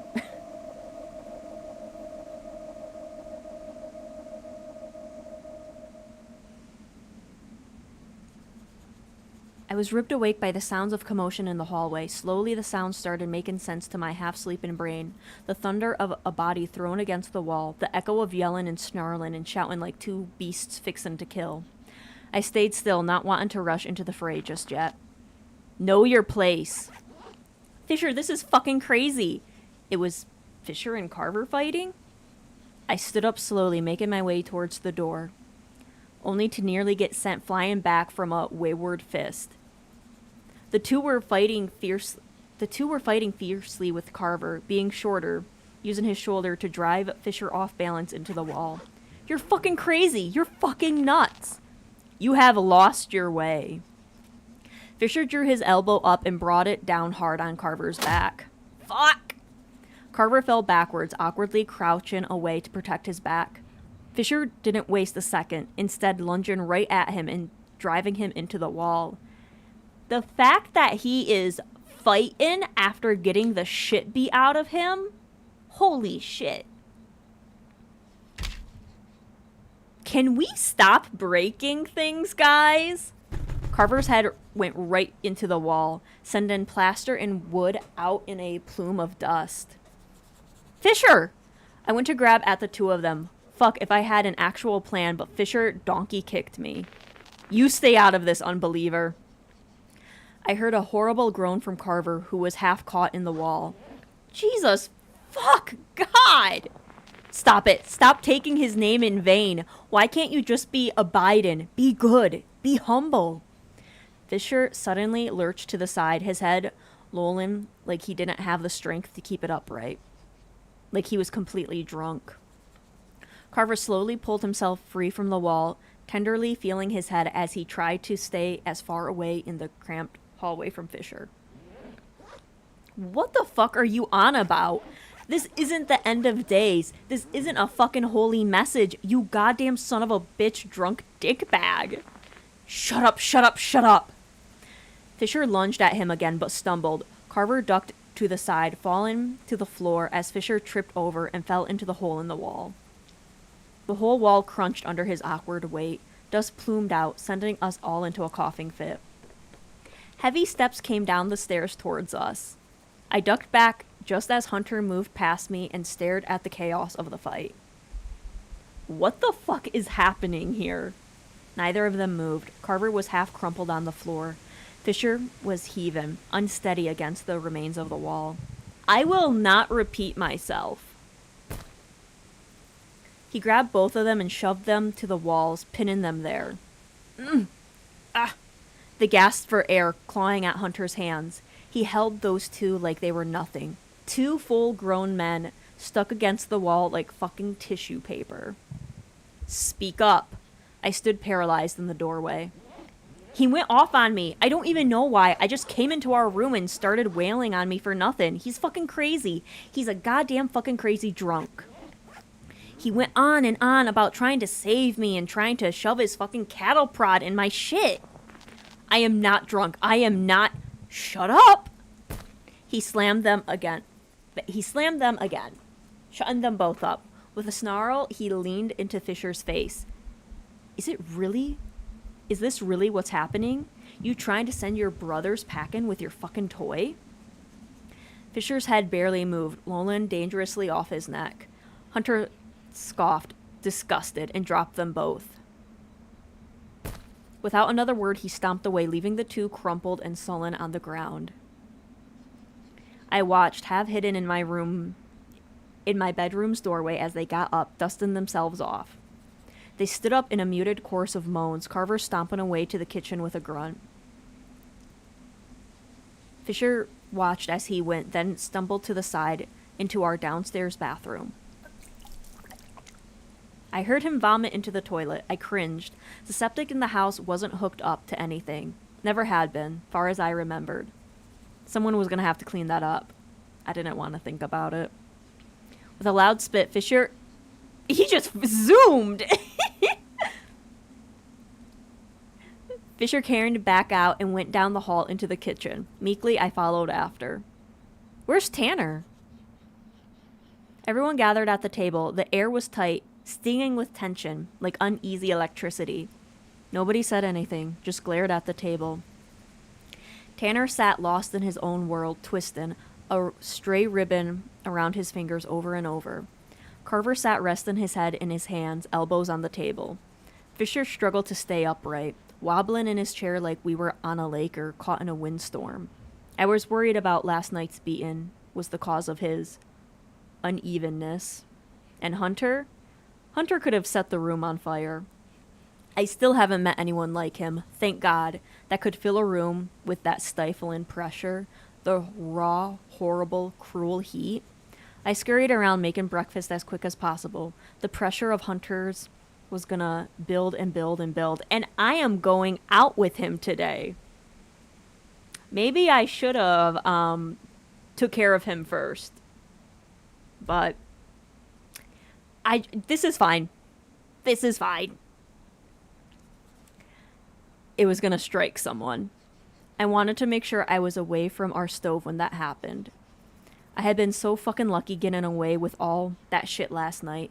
My leg throbbed as I stumbled up and around, but I didn't dare show any of the pain.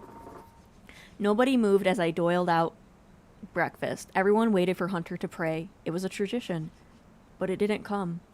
Instead, Hunter rose from his seat and placed both hands on the table. It's been 4 days, and we have nothing. Why? No one wanted to be the first to speak. Hunter leaned forward menacingly. It's 'cause we aren't right. He slurred his words together, bracing himself against the table. We don't have our souls prepared. God, just shut up. Just shut up, please. Wow, Carver saying please. He sounded so tired, so fed up with all. Near him, Tanner sat silent and still, barely raising his head. You know what's the most pathetic thing? The most truly unbelievable thing?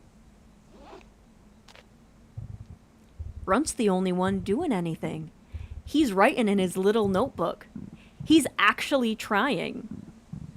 The youngest and the weakest of us is actually doing better than all of you. Carver half turned his head to glare at me, his goggles reflecting my own face. How about that? Hunter sat back down and just scoffed to himself. I don't want to hear a peep out of any of you unless you can bring me something. Eat and get going. Slowly we ate breakfast, the sounds of our silverware the only noise filling the room. As we ate, the power flickered about us. Fucking surges. It's fine. Is it? Fisher shrugged, shaking his head. He wasn't sure, or he was lying. It's fine. Ain't anything to be worried about. It better not be.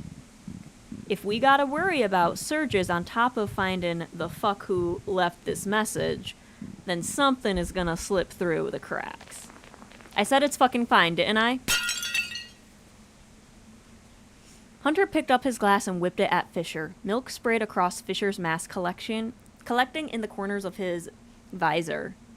Can we stop breaking glasses and plates? Like, I don't think we can get any more of them. A jolt went around the table when the glass shattered on the floor behind him. Shut up. There shouldn't be any fucking surges right now. Do you understand? Fisher hung his head, milk dripping down his visor. The sight of Fisher's meekness seemed to soothe something in Hunter. He sat back in his chair. He rolled his shoulders. Runt. I jolted out of my despair and sat up. You got 4 hours. Pick a shift. Well, you're the last one.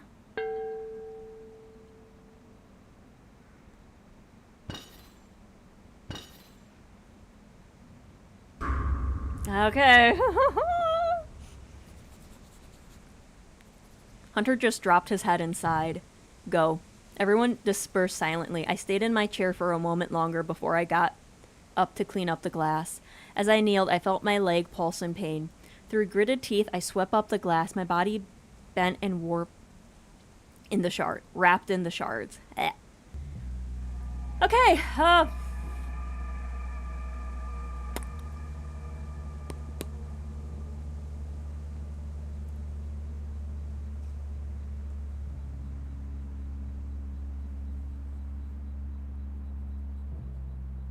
see, I can't go there.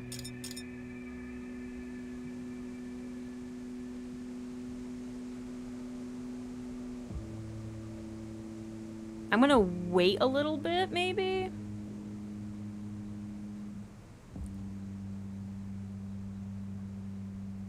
We never went to the hydro plant. I guess let's do this and then let's jump over to the doc's office, maybe? No, we could go to Willie's and then to the doc's office, maybe?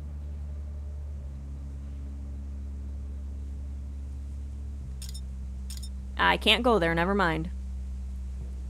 Let's go to Willie's. And then we'll go to the doctor's office and hopefully meet Mark. If I could never go to Willie's place again, it'd be like God smiling right down on me. Going down the marshy path, stepping over reeds and mud and muck. No matter how carefully I stepped, I always wound up with slush caked to my boots. And on a bad day, a leech. Sure enough, just as I waded up out of the muddy grass and onto the scattering of planks and stones around Willie's place, I saw one clinging to my calf. I crouched down, preparing to yank it off when Willie leaned out his window. Willie was the town... Well, I don't know exactly what you'd call him. What he mainly did was make booze and start fights. He'd done all sorts of things before the blackout, apparently. Stuff I hated thinking about. When the blackout happened and Hunter started changing things up in town, Willie was the hardest one to get in line. They fought constantly, mainly about Willie doing chores with the rest of us. He didn't take too kindly to that, or any kind of authority, really. Skipclaw didn't have any sort of police station or sheriff, given our size. It was how Willie managed to survive so long without getting caught. In the end, Willie was given one singular job: stay out of the way. Hunter would have killed him outright, one less mouth to feed, if it weren't for Willie's one skill. He had a setup, left over from his working days, that converted the runoff from our wheat into fuel that would help power some of the older generators. Hunter let him live after seeing how quickly he converted 2 barrels of chaff into a solid barrel of fuel. Largely left to his own devices, we only came around when we needed to move the fuel to any of the older Jennies. It was a pain in the ass each time, so we only went when we really needed to. For a while, it seemed like we were at peace with the Little Thorn, but, like the old saying, idle hands are the devil's workshop. Willie got into making this moonshine, stuff so strong it could blow your hair clean off. The townies kept it a secret from Hunter. Once I found some young'un with a bottle, and they begged me not to say shit. At the time, I was real young, so I said nothing, and that seemed to have won me a lot of favor. I never drank the stuff. It smelt so strong, I nearly passed out when those young'uns tried to offer it to me as thanks. If the others, my brothers that is, knew anything about Willie's side business, they rarely made mention of it. Maybe they got a little free bottle from time to time. I didn't know. We know Fisher does. And it sounds like Carver's a partier, so 100% he knows too. Perhaps we were all content to keep the peace, as long as Willie kept to himself, making his little bottles to trade for food, and was still working on making a living. No harm, no foul. Regardless, he hated our asses, which was fine by me. I hated the guy too. I didn't like that he made chickens fight. It seemed mighty cruel. Hey Willie, fuck you want? I don't want to be hearing about your God or anything, okay? Or that stupid little church shit. You know I ain't here for that. I'm just doing rounds. I don't gotta be checked in on, you know. Willie looked over at me. Got a sucker there? Yeah, fucking thing seems to haunt me. How are you not swarmed with them, living out in the middle of this shit? Willie gestured to me to come closer. As I drew near, he reached down and skillfully plucked it off my calf. Takes one to know one. We bloodsuckers gotta look out for each other. There was this resignation in his voice, a begrudging acceptance. You alright, Willie? Fuck no. Stupid question. Look, you got another one. Here, get in. Shit's awkward leaning out the window. The inside of his place smelled horrid and musty, but it was drier and warmer than the outside. Willie pointed me to the couch, and with one of his weird little pliers plucked 2 more bastards off, tossing them outside. On his side, though, the thin fabric, I saw the massive bloom of a bruise spreading across his chest and ribs. I didn't say anything. My questions wouldn't help heal him. Thanks. Thank you. Don't mention it. Willie settled back down on a chair opposite me. As I sat there, I realized that the old beer sign behind Willie wasn't on. That normally off? Willie glanced behind him. That old Varsrisk draft? Yeah, can't use it all the time. Don't want the damn thing burning out on me or anything. It's old. You don't worry about the surges? Getting it? Surges? Have you been seeing these surges? Nope, haven't seen one. That didn't sound right to me. Willie paused, hitching his half-self like he had to force himself not to trip. It clicked in me then. He sounded his sudden confidence, his ability to live alone. Maybe he had sensed it, my sudden realization. Understand and oh my god. His words became slow, drawn out like he was circling me, watching me. Maybe I'm just lucky. People always say I got the devil's luck. Aren't you worried if one happens here? Being all alone? Me worry? Nah. I ain't got anything to worry about. I got my ways. Yeah? What's that mean? All the camaraderie we built over leeches fell apart like wet paper. Come on, Willie. We both know that the only way you ain't seeing surges is with some spare power you ain't supposed to have. And I know you can't let that up on your own. Set that up on your own. Willie leaned forward, jabbing a finger at me. Listen, I ain't the only fucker in this town with a spare generator, and I know 'cause I know this shit. I know how shit actually works in this world, that I ain't the only one. Who else? Anyone who's got a man on the inside of the fucking plant. Is that the same for you? Maybe, maybe not. Look, Willie, I gotta do this investigation. You and I both know Hunter will rip me apart if I don't bring him someone. And if you're suspicious to me, Willie sighed, settling heavily back into his seat. Fine, but you ain't gonna like my answer. It's Fisher. Fisher gave me a spare generator. What? Why would he do that? He gestured to his old place, then to the bottles, then to his mad brewing station. He needs his drink. It's how he copes. With you, with the world, with that bitch at the station bossing him around all day and never giving him a second glance. He's a kid. Turns to anything that can drown out reality. And if I die, he's got to confront that. So he set me up. There, you happy now? It sounded right. Although, what? It does kick up from time to time. Maybe, I don't know how all this shit works. Maybe it's causing surges. But not here. I'm doing fine. If it's my shit, I'll tell Fisher to look at it. Just, his hands curled into fists. Don't tell Hunter. He'll kill me. I won't say anything. As long as you ask Fisher to look at it.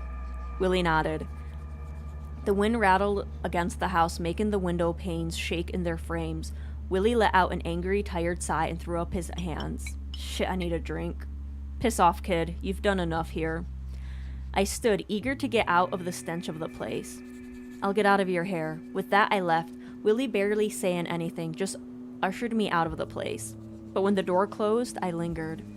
I was curious. I was concerned.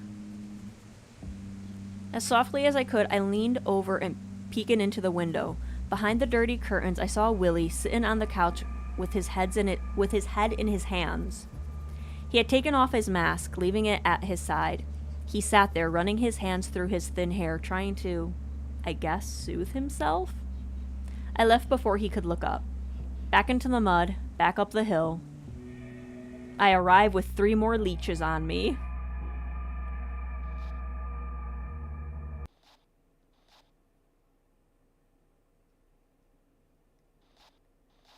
I shut the music off on accident. Oh, shit.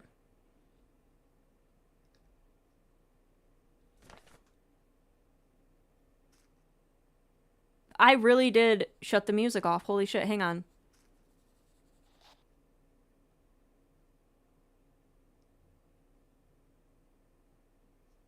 Oh, no.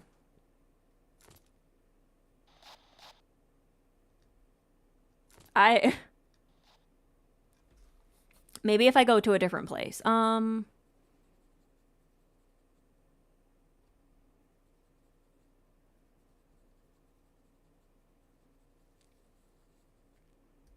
guess I could go to the doc's office. There we go, the music started up again. Oh my god. I don't know why I touched that radio. As I went towards the clinic, I passed the cluster of people muttering amongst themselves. Is Mr. Dixon out today? He's been busy since the wall. Maybe he's out doing rounds. That struck me as strange. Doc never neglected his hours. If the sign on the door said open, you bet Doc was going to be there. But when I tried the clinic door, it was locked. The little sign had not been flipped to close. Doc? Doc, you in there? There was nothing for a few minutes. I didn't see Doc's assistant either. Oh my God, where is Mark? Then I heard a shuffling of steps and through the window saw Doc stumble towards the door. His steps were unsteady, his hands were shaken. He fumbled with the lock on the door for much too long, and when he unlocked it, he only spoke through a crack in the door. Sorry, son, I didn't see you.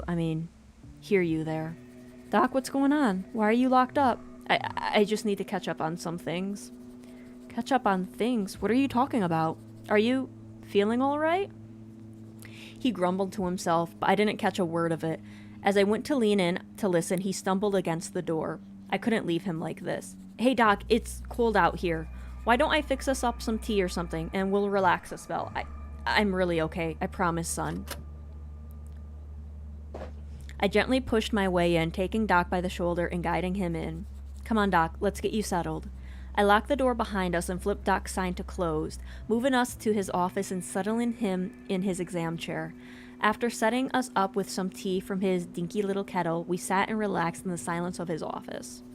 What's happening, Doc? Doc went to speak and immediately started coughing.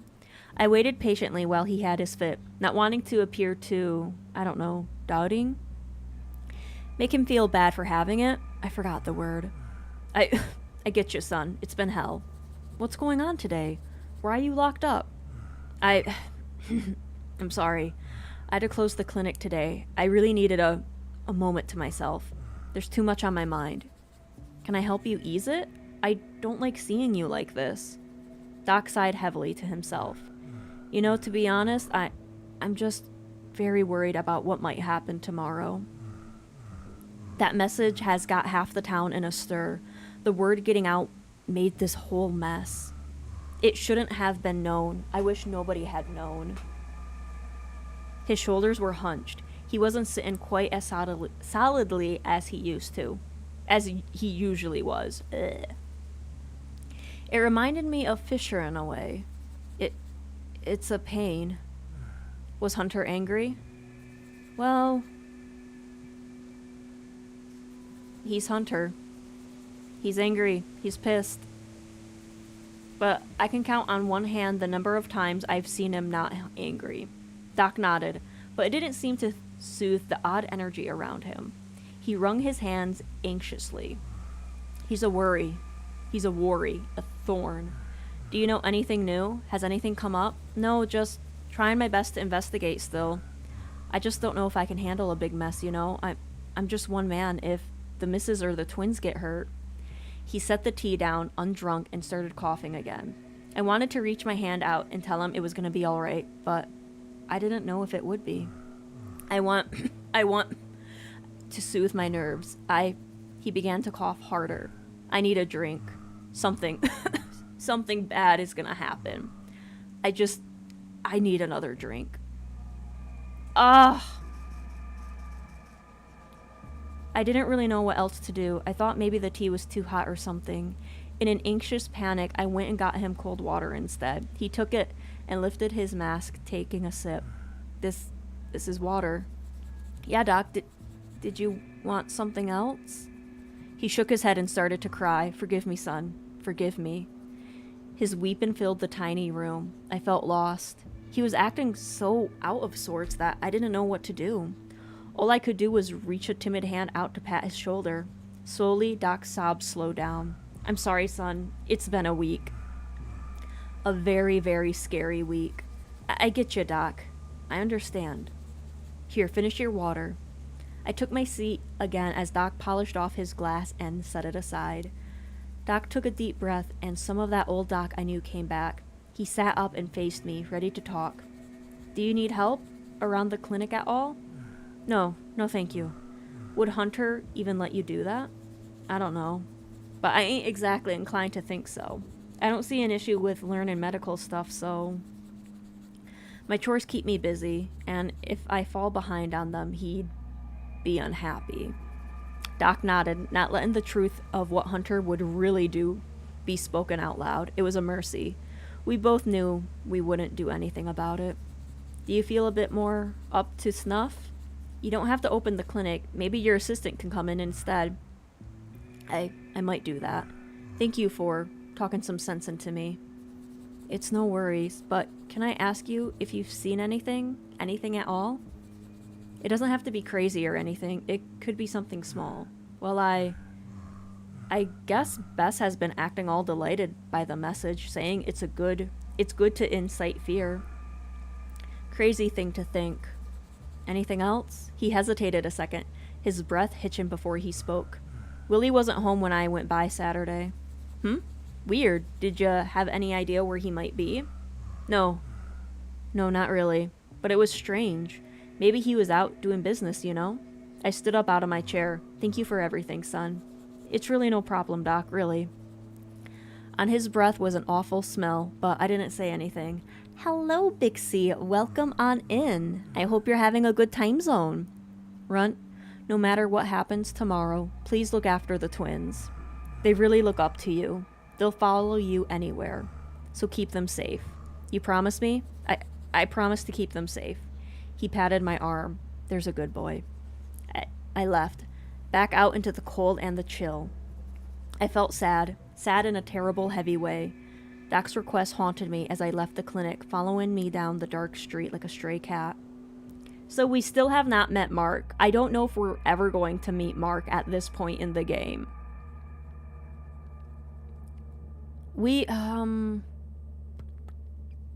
What information do I have?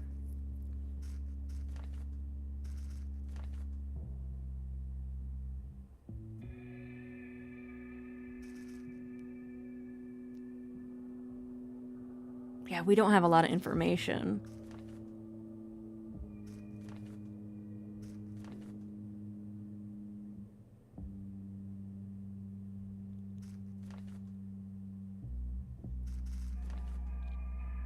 Oh, man. Okay, just finished Dragon Age Veilguard and frustrated that I missed one achievement. Oh no!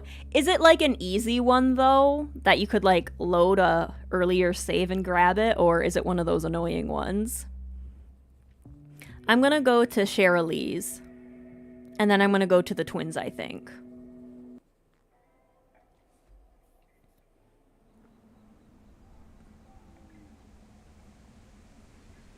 As I made my way down the road to the dairy, I spotted Cherylee standing out by one of the pasture fences.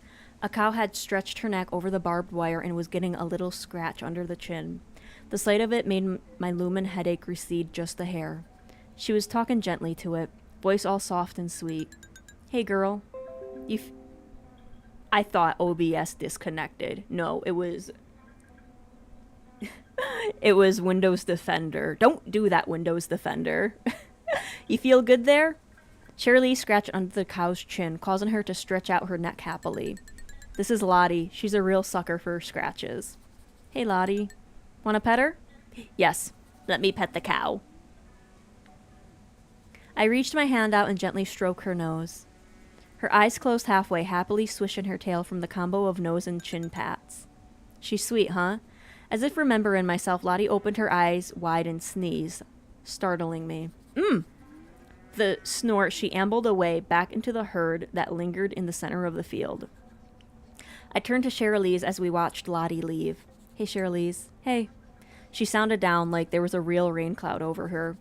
Penny for your thoughts? She snorted dryly.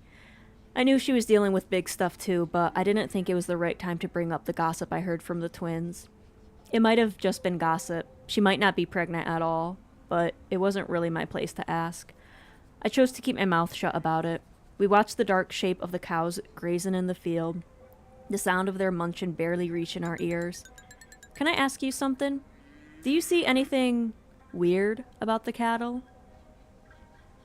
I can still grab it. It's easy to do, except I have to play through the whole final mission again, which took me 4 hours. Oh, that's horrible.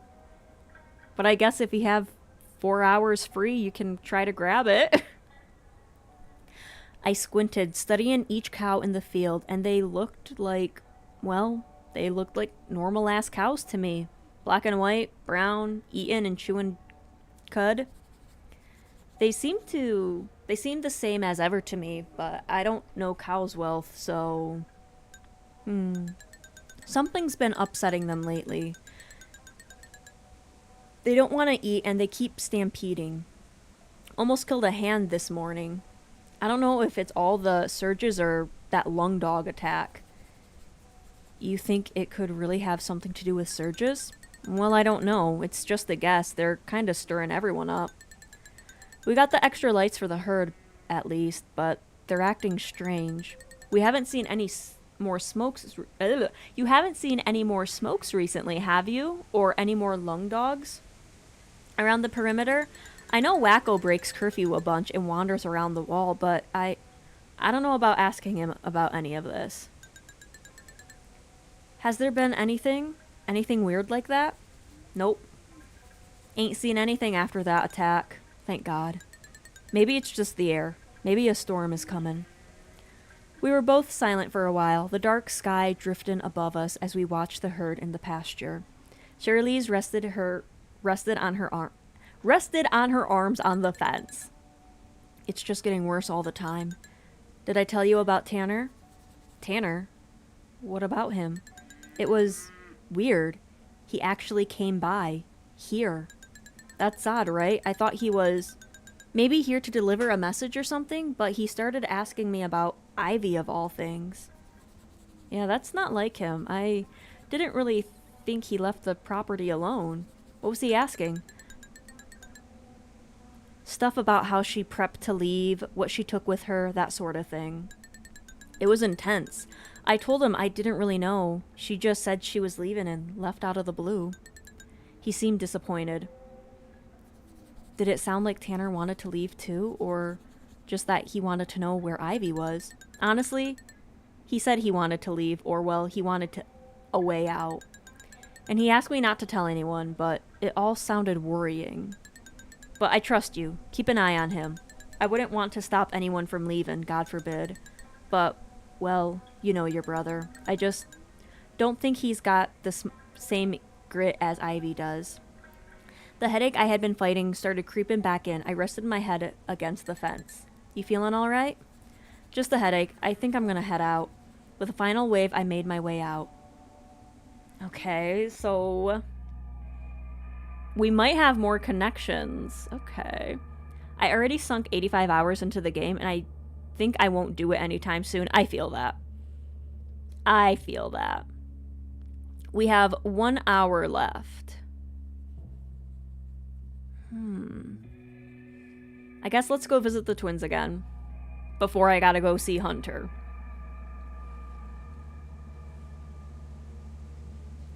The sound of chattering was the first thing I heard walking up to the plaza. The twins sounded afraid. With all the pressure of the week building up, I wanted to talk to the twins. It honestly didn't matter to me if they knew much of anything. Chewing the fat with them about nothing at all just might lift my spirits. Hell, just the sight of them standing there under the street lamp made my nerves relax. Hey y'all, how's it going? How's it going? You tell us. It's kind of eerie with all these constant surges. Do you know what's going on with them? Not really. Really? Doesn't Fisher know something? He doesn't seem too worried about them. That's surprising. You've seen them too, right? Yeah. Seems to be affecting the whole town. They canceled school because of them. And because of the lung dog sightings. Well, yeah, first it was lung dogs and now it's the surges. Officially, sure. But honestly, I think Miss Holmwood, our teacher, is like freaked out that something might actually happen tomorrow. Really? Did she say anything? No, it's just like the way she stops everybody from talking about it in class. She always seems upset.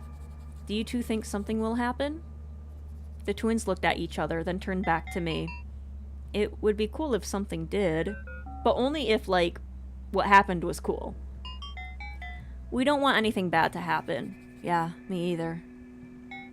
How are you feeling? Worried. Us too.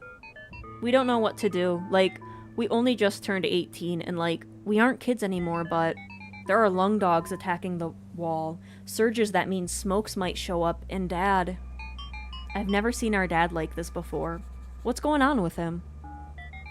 He seems really stressed out. He hasn't been, joking and laughing very much lately. It's really weird. You know why? Might be Hunter. I'd say it's definitely Hunter. He's come by the house 2 times this week already. Dad's not saying anything about it, but I can tell he's upset afterwards. What's Hunter visiting for?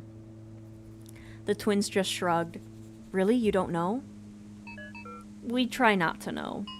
Yeah, no offense, but Hunter's really scary. And Dad told us under no circumstances were we to try to spy on him and Hunter when he's over. It was the most serious he's ever been, so we just go hang out in the backyard when Hunter comes over. And Dad keeps talking about how he hates Hunter. I know he and Red chat about that sometimes too, how Hunter's running things.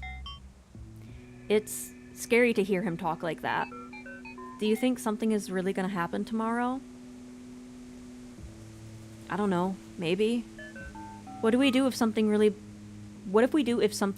bad happens tomorrow? Dad knows how to use a gun, a revolver. Maybe if he got his hands on one, we'd be okay. But his hands are shaky now. We'd be better with it. I don't know. I don't think I can hurt someone like that. We were all silent, contemplating futures worse than the present we lived in now. Runt, do you ever think about leaving Skipclaw? I hadn't really, not seriously, at least not before this week. It seems kind of impossible. A traitor might take us out, if Ivy ever came back. You two want to leave? Well, yes and no. I don't know if I could ever leave Mom and Dad. Yeah, it's so small here and so scary. I don't know what we're gonna do when the school year's done. It sucks feeling stuck here. Mom and Dad picked Skipclaw to live in, but we didn't. Our brother and sister got to leave, but we want to make our own choices, be our own people. But Mom and Dad and all our friends? If we could leave, I don't know.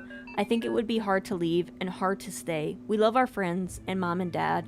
We just don't love this place. I bet you feel the same way, kinda, right? You didn't get to choose to live here either. None of us did. I don't know any other places to go, though. I don't know what's out there.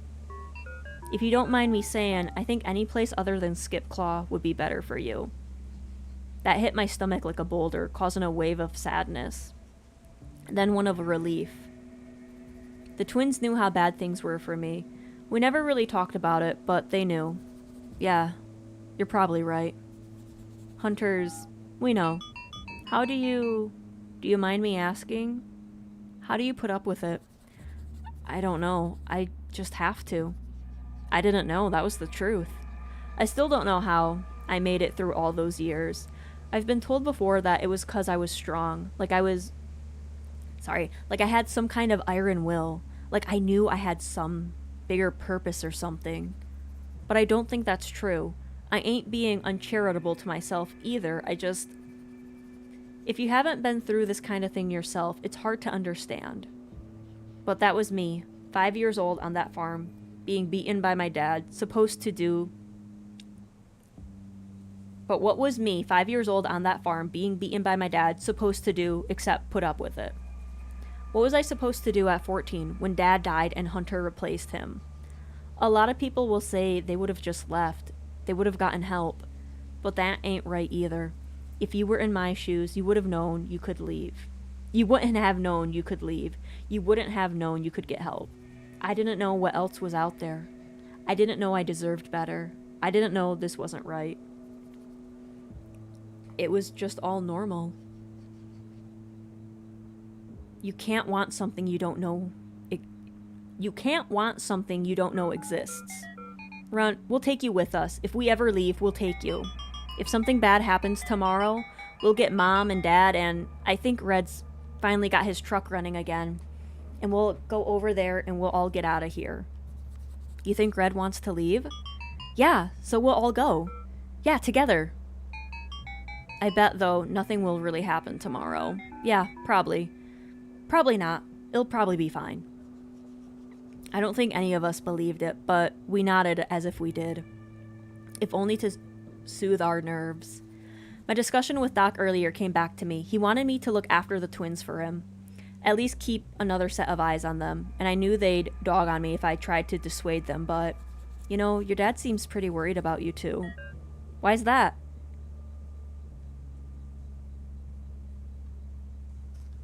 He said something about you two wearing skirts.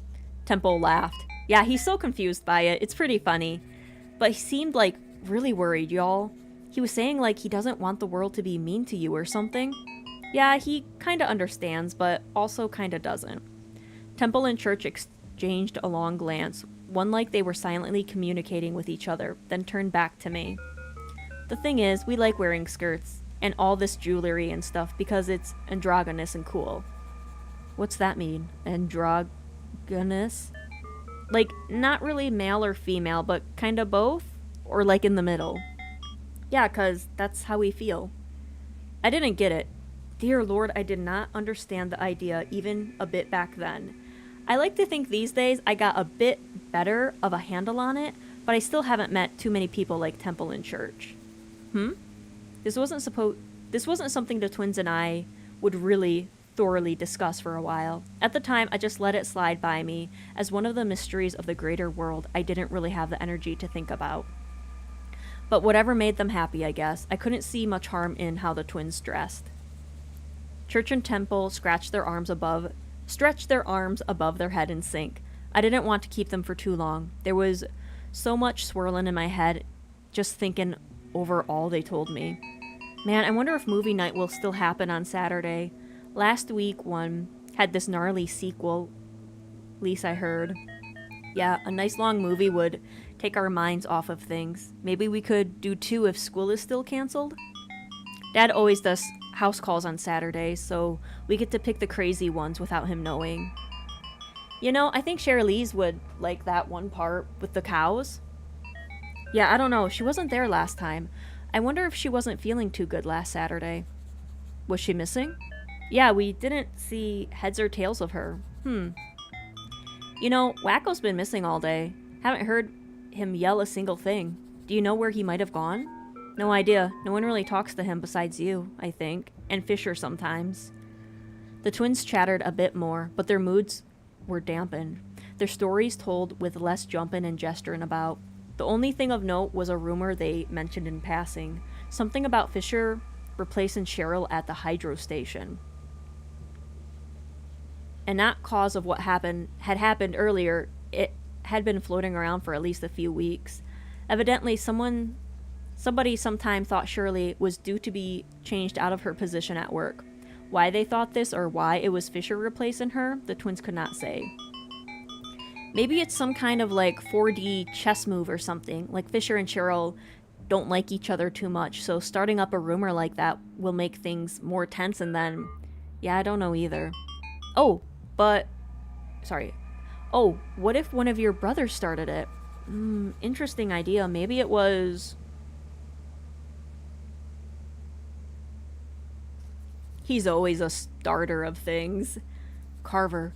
But I can't exactly see why. I mean, apart from the fact that Carver's a fucking dickhead and might be wanting to mess with Cheryl.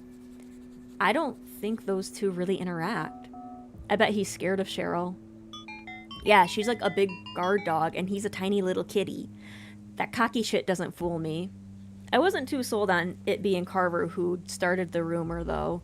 He largely didn't give a shit about Fisher, or Cheryl as far as I knew. Well, it's been great chewing the fat with y'all, but I gotta get on my way. Okay. We'll see you tomorrow, I hope. Yeah, come see us tomorrow, please. I'm sure nothing's gonna really happen. Yeah, it'll just be a Friday like any other. Except you're gonna come hang out with us. Yes, we'll take you somewhere cool. The best thing for all of us was for me to go along with it, to believe in what they said. Tomorrow was gonna be normal. I was finally gonna defy Hunter and hang out with them. I realized then they hadn't asked me, even once, if I had any idea who put the message in the church. Our conversation snaked around it, but it's like they didn't want it to be real. I guess I didn't either. Alright, it's a deal. The twins' usual mood popped right back, both of them jumping with joy. Alright, later, Gator. In a while, Crocodile. I gave him a wave and walked down the dark street. God, I hope they were right about tomorrow. Maybe nothing would happen at all. And if something did, we'd all be able to leave together.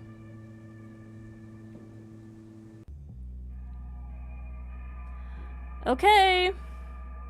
So...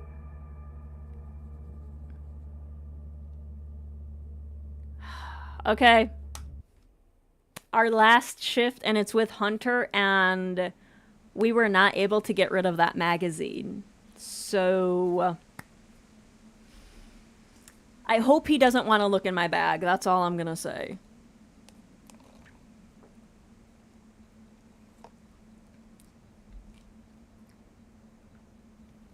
Hunter had told me to meet him for a general patrol in Skipclaw, which meant doing a loop around the town. He never usually did patrols. When I was younger, I thought it was because he didn't like the townies, or just didn't like the patrols in general. I certainly hated doing patrol. It made my legs ache and my mind numb, looking for shit that pretty much never showed up. Hunter's aversion made sense to me. If I was him, I'd excuse myself of it too. But as I got older, all that shifted in my head. Hunter didn't do patrols because it meant that he'd be seen. And if he was seen, it takes some of that, I guess, mystery away from him. It took me a long time to understand, but there was a power in being hidden, only talked about. A figure that lingered in the back of the minds of the townies. He did it deliberately. If you never saw him, he became, I think the best word is mythical.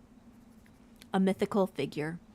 In choosing him, I was choosing to have some of that myth rub off on me. To be in a way special. To be in a way feared. As I made my way towards Sutton Square, I was snapped out of all thought by the sounds of fighting. I stilled for a second, trying to listen, figure out who it was. One was unmistakably Hunter. I could hear his low, almost dragging on the floor, heavy speech.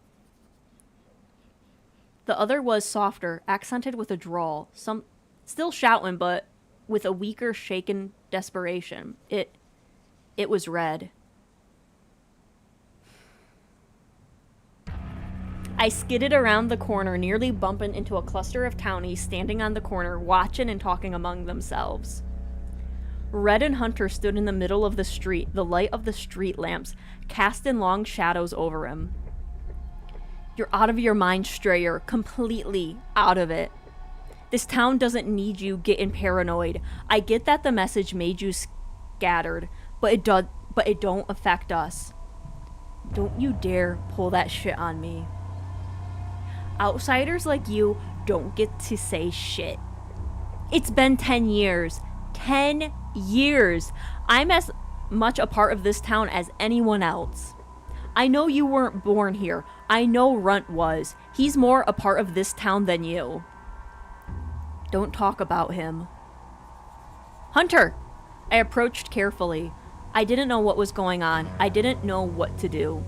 Red turned to me and held out a warning hand. Runt, don't get involved, please. This ain't about you. You think you can talk to him like that? What is going on? Hunter stomped towards Red, nearly catching him before Red turned and backed away. Don't you fucking address him like that. What do you mean, Hunter? He's just talking to me normally. He's his own person. He's a strayer. The roar stilled the square entirely. The scattered crowd that was watching fell silent. This was bad. This was very, very bad. You don't own him. He don't need you. He's family. He's not one of your disgusting catamites you get to keep around. Red backed up a step. I didn't know the word Hunter used, but I knew it wasn't pleasant. Jesus. Taking shit in vain. Lazing about in that fucking tower. It's my job, you know, to actually help people. You ain't helping anyone. Just shoving shit in their heads. Telling them things can get better. Trying to band everyone together. You wanna know why things are so good here? It's because of me. Excuse me. Hunter wasn't like this. He was careful with how he threw his weight around, with how he asserted himself. He was an iron-fisted leader, but now, a bear in the square, a wild animal, unrestrained. My heart thudded in my chest. I didn't know what to do. He circled Red, pushing him just with his presence back towards the center of the street. I know you're trying to start something up. Push us all out. Can't hide all those plans from me. But if anyone dares try anything... He turned to the crowd, stretching out his words like he was withdrawing a weapon. They get kicked out. Over the wall.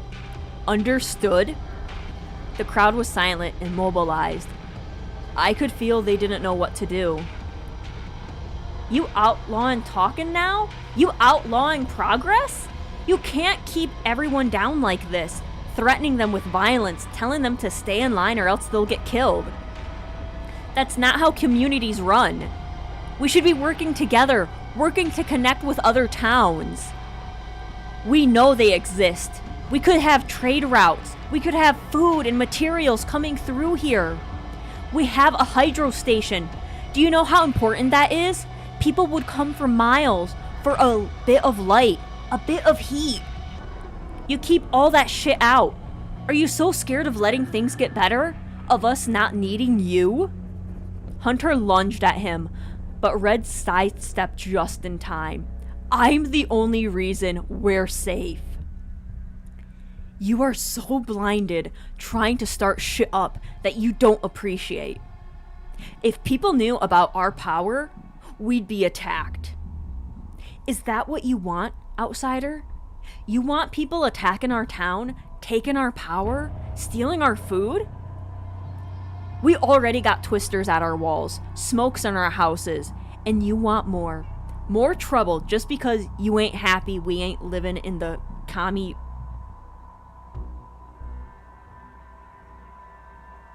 Sorry, I had to read ahead just a little bit just in case he said something. In the commie fucking utopia you want? You are not a leader. He spun to the crowd, snarling like a dog. You all are safe because of me. Fed because of me. You have heat and light because of me. This man who only sits in his tower, lording over us instead of working alongside you, wants to kill you.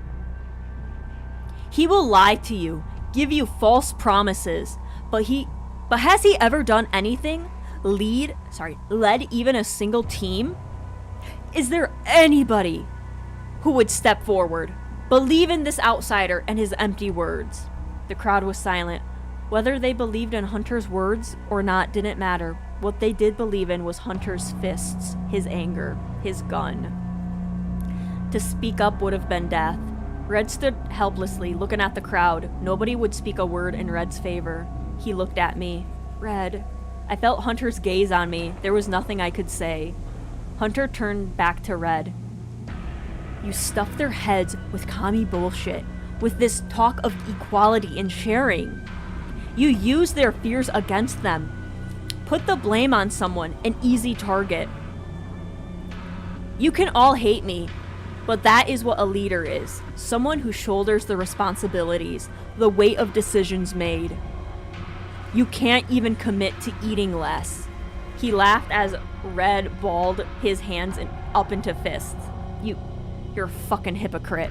Saying all that shit, you're doing the exact same shit to me. It's pathetic. Hunter stopped laughing.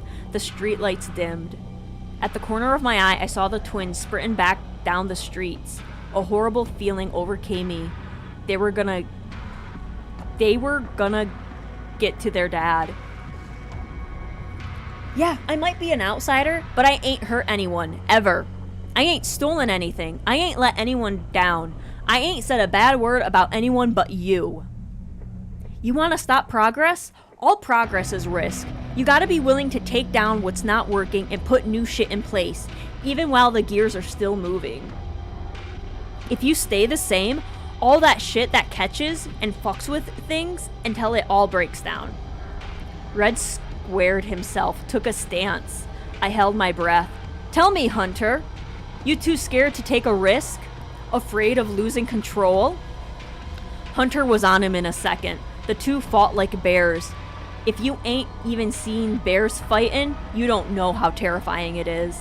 It's all grabbing at throats, throwing your whole weight against them, rising up again and again and again with all your power just to crash into them.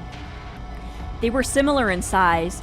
Red was just a fraction smaller and a fraction heavier. In any other fight, Red would have crushed. A single elbow to the back and a punch to the head, and the other sad sack that got involved with him would have been out cold. But Hunter was faster than he looked. Under that cloak and all those trophies of the dead, he was thick, with spring-loaded muscles. Nobody could step in to help Red. It would have been death. Red hit the ground hard. Hunter had clocked him hard, right between the eyes. Red moaned, struggling to get up when Hunter slammed his boot into Red's ribs. It was too much. I sprinted towards them, foolishly aiming to break them up. "Hunter, stop!" Red tried to raise his hands to stop another blow. I saw blood seeping through his mask, staining the cloth. Hunter stood over him, breathing hard, hands locked into fists.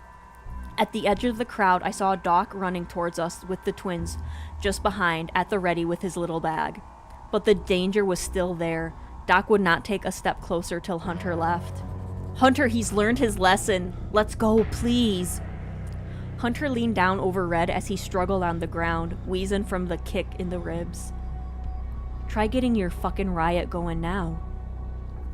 He spat on Red and stood to his full height. His shadow swallowed me whole. "Come, heal." I would not disobey. I would not say no. Hunter strode towards home. He'd done everything he needed to. The shift was over. I could only follow at his heels, scared creature that I was.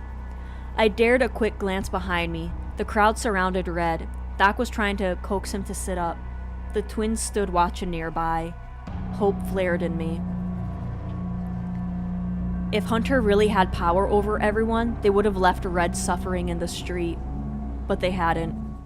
Hunter's grip on Skipclaw wasn't as tight as he thought. Well, that was a short shift. The Wednesday and Thursday shifts were actually pretty short, which is kind of... Oh. The day had been long. Every part of my body ached. An awful tension burrowed into my neck, like someone was pulling at my nerves and holding them in a tight fist. The space between my eyes hoisted a dull throbbing pain. Shutting my eyes amplified it. Opening them brought fresh twinges as they adjusted to even the smallest speck of light. I hurt all over. Tomorrow loomed heavily on me and my brothers, the whole town, and I just wanted to get away from it, even for a second. I sat at the river's edge, letting the soft burbling of the water wash over me as I knelt on the pebbled riverbank. I felt like I was missing something big. My eyes followed the river, glancing all the way up till I landed on the lights of the hydro plant just off in the distance.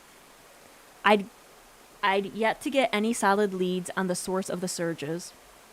It makes sense, even with other generators around town, that the real source of the problem was at the plant itself.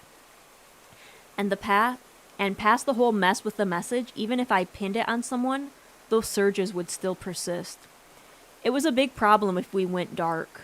Maybe just finding out something about that would be enough to avoid the worst judgment. It was a naive thought, I know. But I had little time before I had to head home. And hell, maybe if I tried investigating the surges, I'd get lucky and fall into one of the turbines and get torn up, and wouldn't have to think about any of this shit anymore. With a resigned breath, I went towards the hydro plant, the river calm, fading behind me. I followed my instincts, slipping up to the back entrance to the hydro plant, where things were a bit quieter. Okay, we're not done with Thursday. It happened to be right between night and day shifts, when people gathered at the front turbine hall to get their coats and leave, or shrink themselves off and start their shift. I had an inkling that my best to investigate was near the back turbines. It was usually quiet there. As long as nobody noticed me, I could work my way up to the bigger ones. It was sheer luck that nobody seemed to notice me. As I went further in, my eyes landed on a wad of paper tucked behind some piping. I was surprised to see it. Had nobody been back there? I picked it up and started flicking through pages and pages of scrambled diagrams and numbers, interspersed with Dad's write-ins, accented here and there with underlines and circles. One loose page slipped out and onto the floor. On it was scrawled an illustration of some kind of contraption. I couldn't make sense of any part of it except the part of this machine, whatever it was the generator I was standing in front of. It was old, rusted, and scuffed from years of working. A sign hung on it saying out of order. Sweat sprung on me. I wasn't allowed to touch anything in here, but I could feel myself getting ready to. I looked at the loose paper again, and this might sound crazy, but it's Fisher here we're talking about. But it looked like this contraption opened some kind of hidden door in the hydro plant. Squaring my shoulders, I leaned in and started to fiddle with the old machine.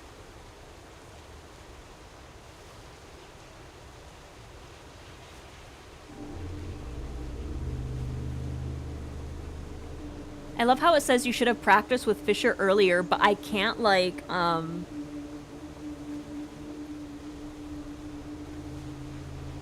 guess I had to have,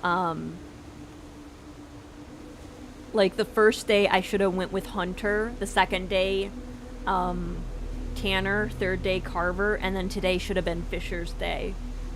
Because yesterday it said, oh, you should have practiced sewing with Carver. But it never gave me that option, and then this is you should have practiced with Fisher. So, runs on power, using Fisher's notes, adjust the sliders to match the correct wattage for each dial.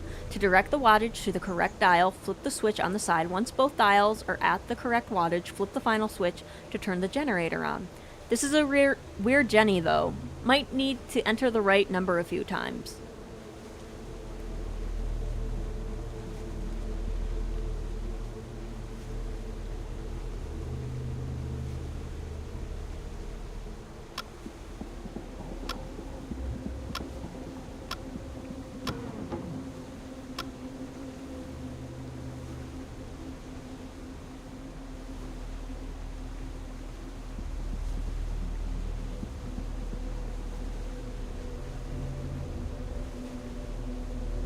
Three greens equals the door.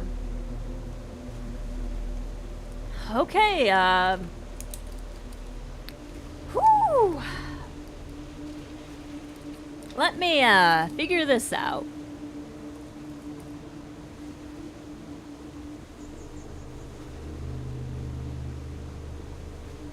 I'm writing down these symbols.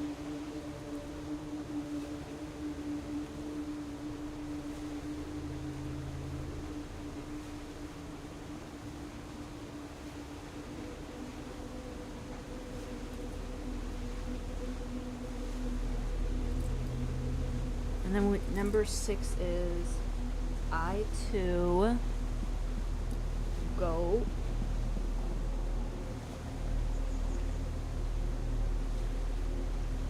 I3 sheet.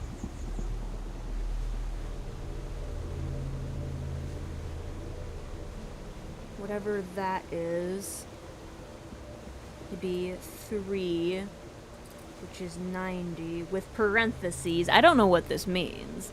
And then the last one, which is I2 go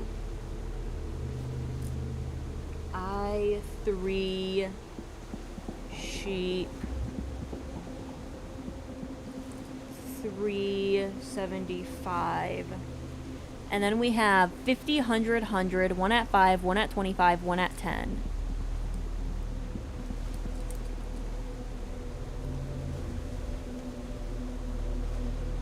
50 at 5, 100 at 25, 100 at 10. Okay.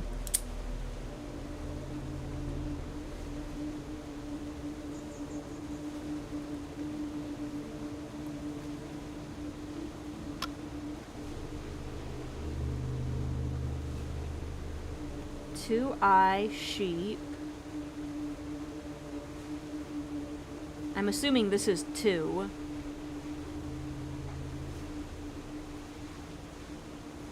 Not sheep, goat.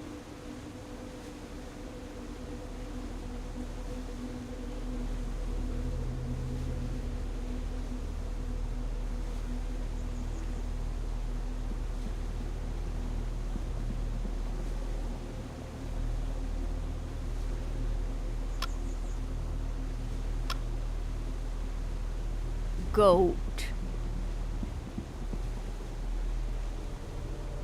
What is goat?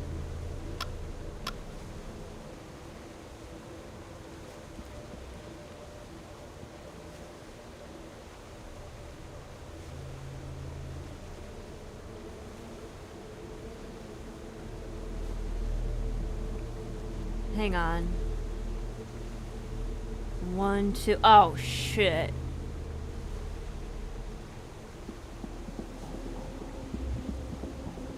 Okay, so these are like selections. Okay. Oh, fuck. What is this?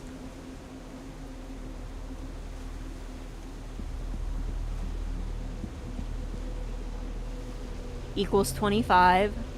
90, that doesn't go there. 75, it doesn't go there.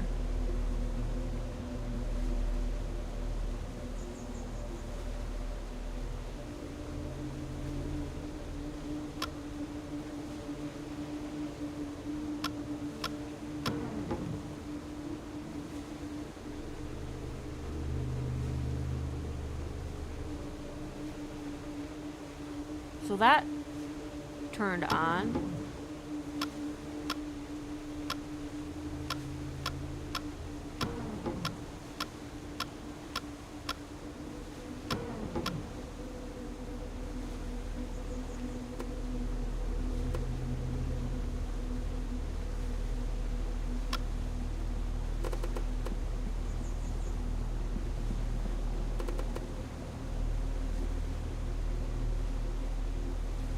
Five, 25, 10.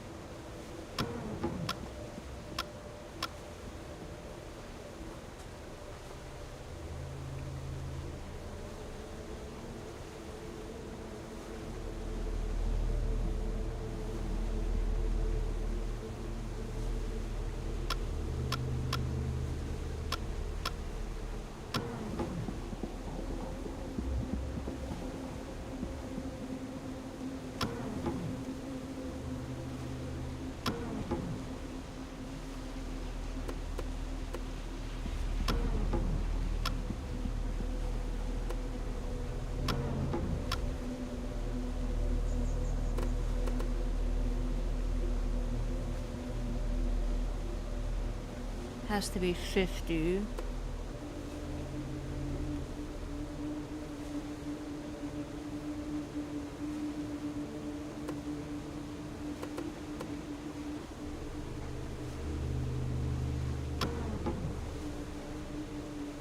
Three has to be 100.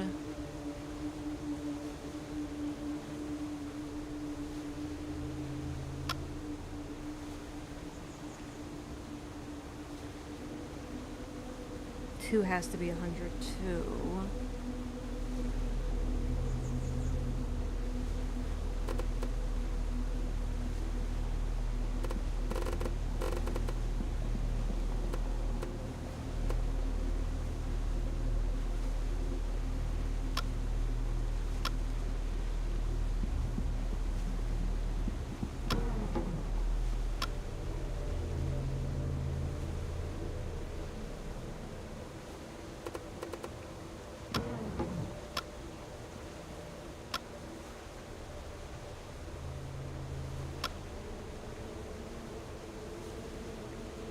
Not 100 yet, but...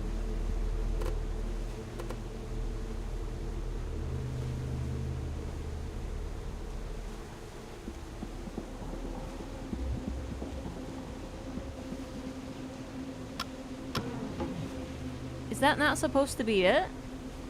50, 100, 100?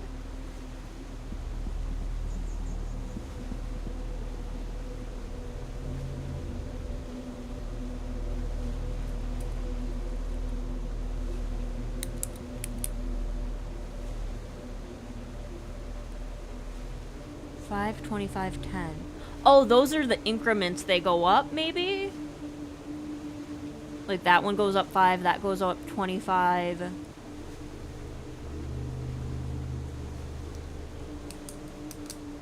Okay.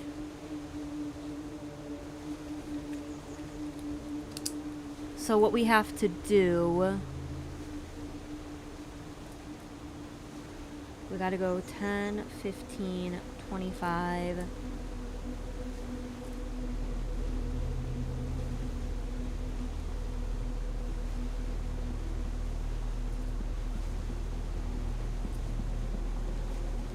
Okay.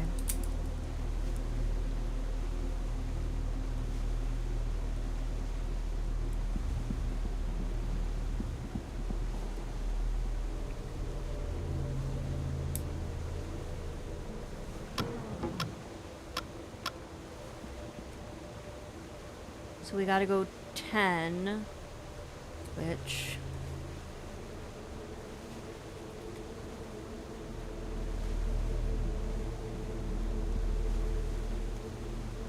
I don't know what it means when they're in parentheses. Like, I'm assuming you add them together, you get 25, but these ones, you still get 90, but like, what is the parentheses?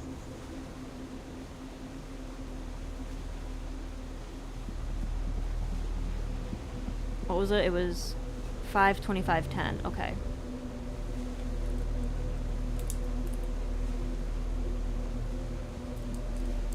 Okay, so that means let's actually push them all the way down here.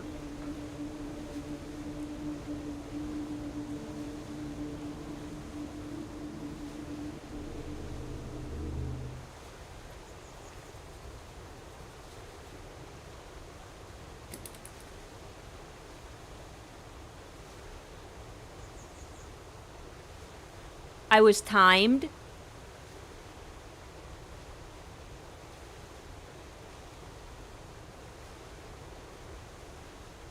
I couldn't piece it together. It was too much. I was too nervous about getting caught. My hands were slippery with sweat. The stupid machine sat silent, like it was making fun of me.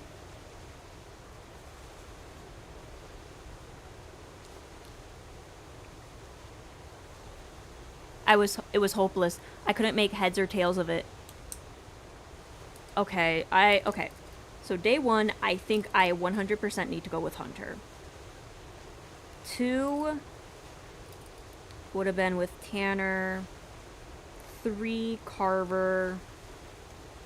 4 Fisher. As I stood there in frustration, I heard voices echoing down the hall. I was out of time. Quickly, I stuffed the notebook back where I found it and snuck out of the plant, frustrated with my failure.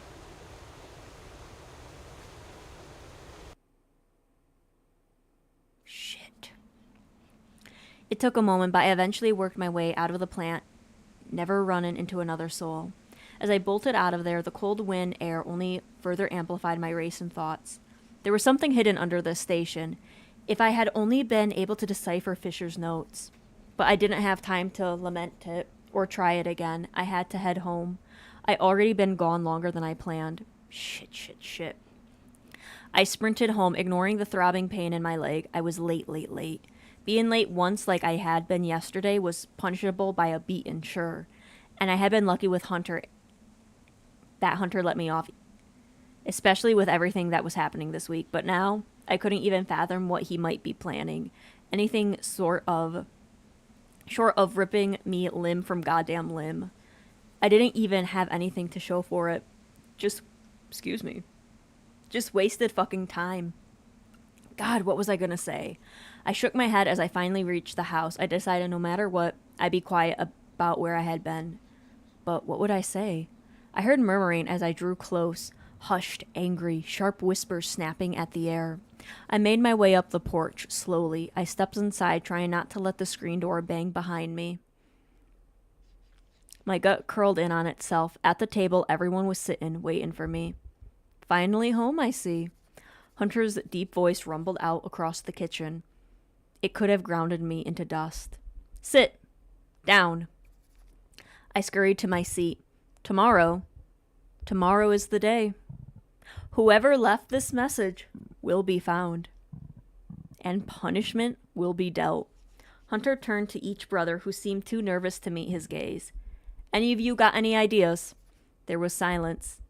Pathetic. He turned to me. Where were you? Investigating. I wanted to make sure I have something for tomorrow. I'm real sorry I was out late, sir.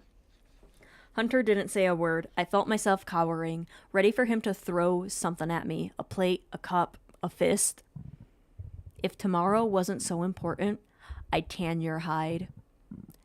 Leave you naked in the yard. Hell, I'd strip all of you and leave y'all naked in the yard. All night for that fuck all. For the fuck all y'all have been getting up to this week. Nobody said a word. It wasn't an empty threat. There's no dinner tonight. Come on, Hunter. Food makes the mind sluggish. It's an important day. We fast. We must hunger for our justice.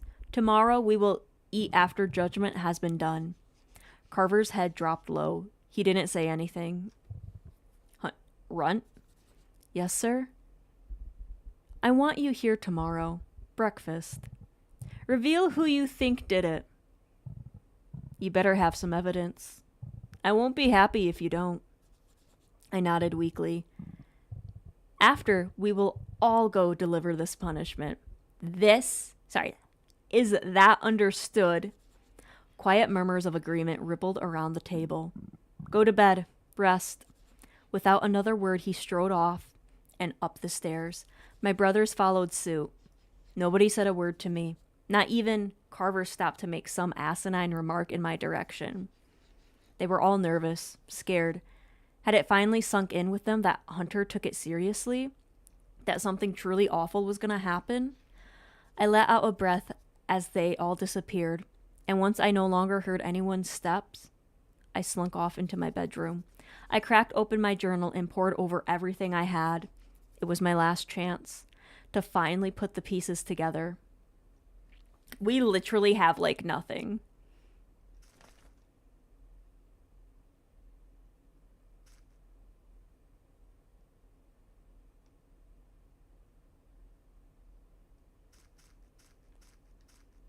No, he doesn't want to leave.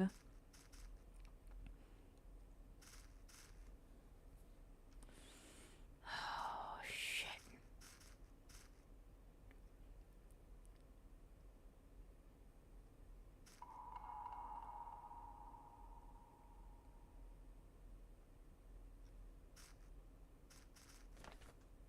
I don't know. Ugh.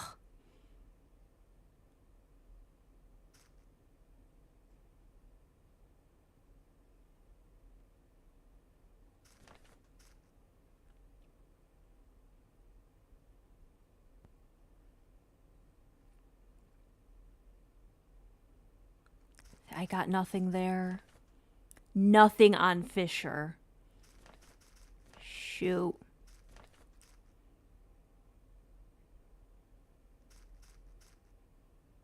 Doesn't feel right.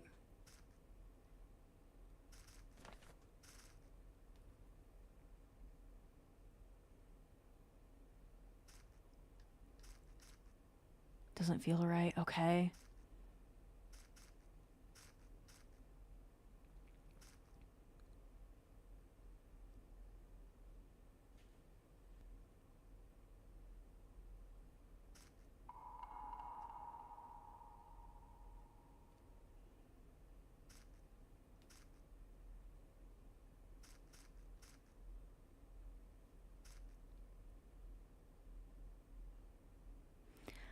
Oh, great.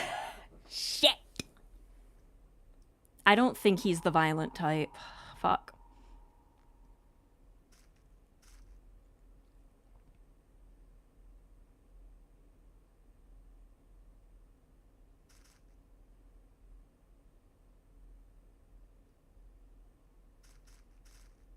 I've already come to that conclusion.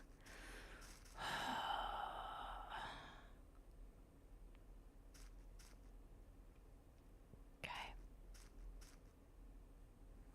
I'm missing stuff though. Twins, let's see.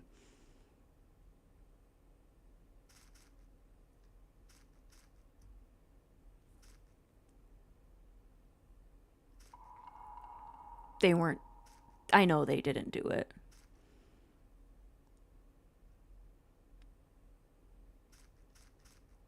That doesn't feel right.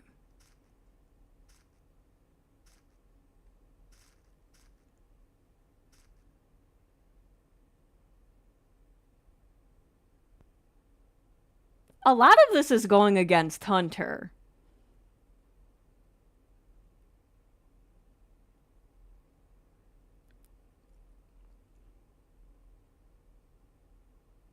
But I don't think...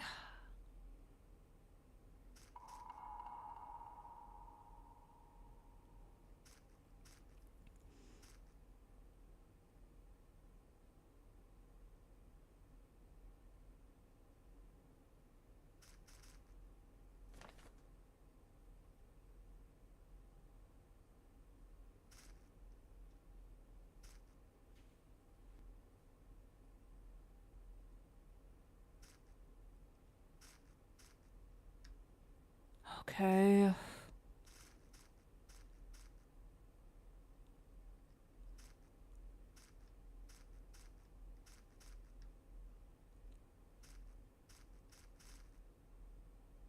I have like nothing.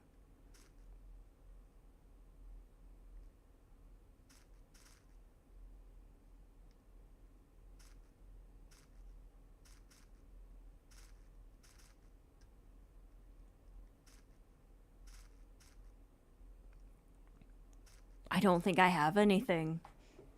I literally don't know who it is. But... ugh. Hello, Choco. Welcome on in. I hope you're having a good time zone.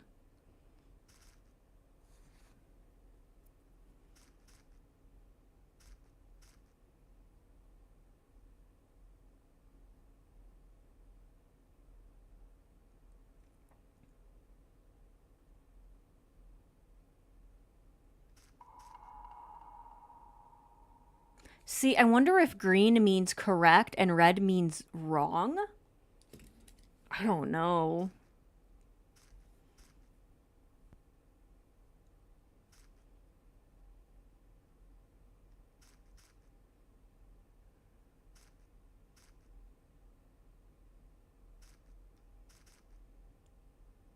Doesn't feel right.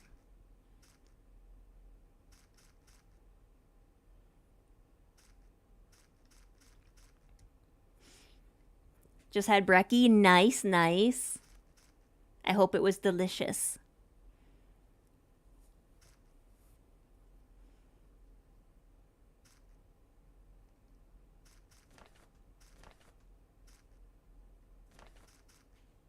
See, those ones are green.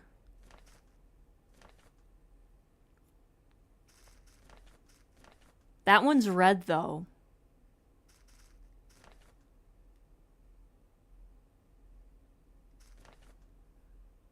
Man. That one's red, too. What does that mean?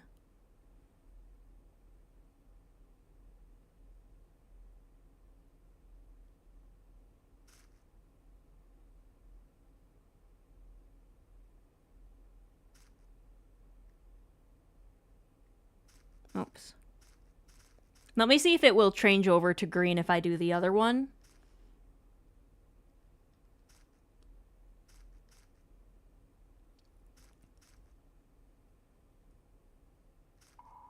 It's green. So I think green is correct and red is wrong. Which means Beth was not missing on Saturday.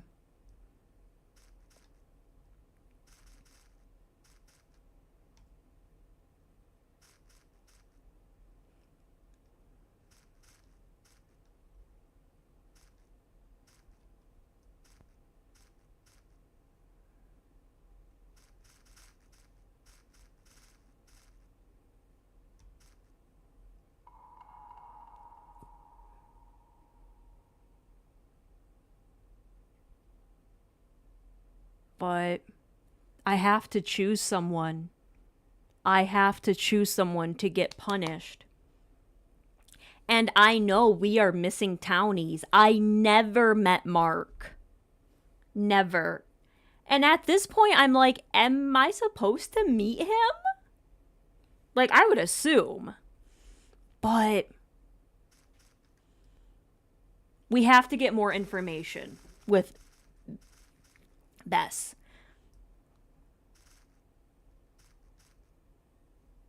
I came to that conclusion.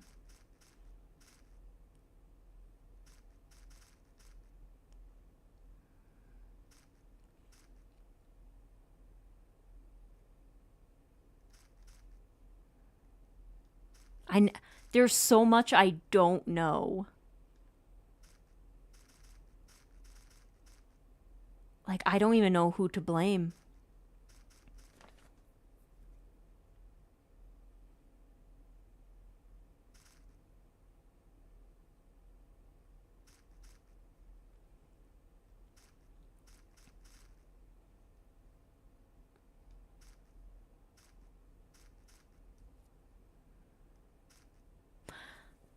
So,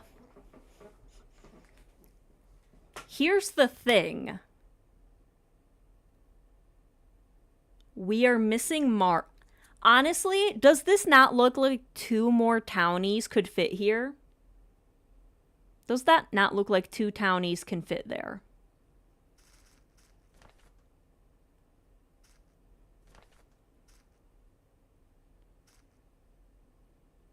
But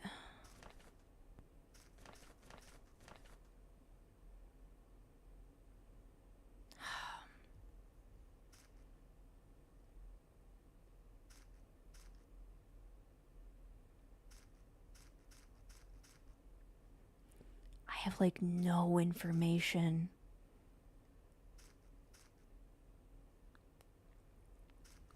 Which makes me think like I think you have to keep playing this to get like all of the information. Because there is no way you can get all this information in one go. And this game does have multiple endings. But at this point, I don't even have an inkling as to who it could be.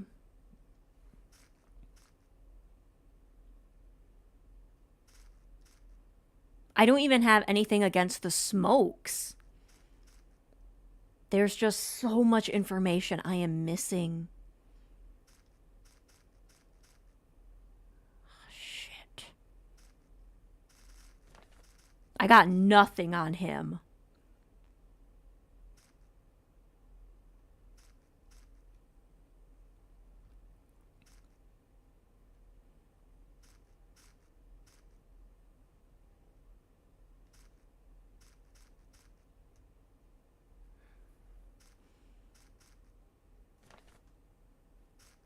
And like on the 5th day, he will kill whoever left the message. Carver, he will kill whoever left the message. Fisher, I got nothing on Fisher. Nothing.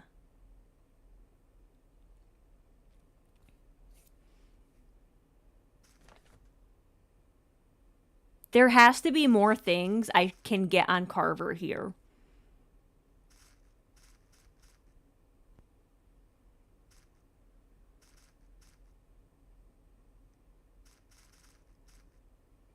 I have to get more information.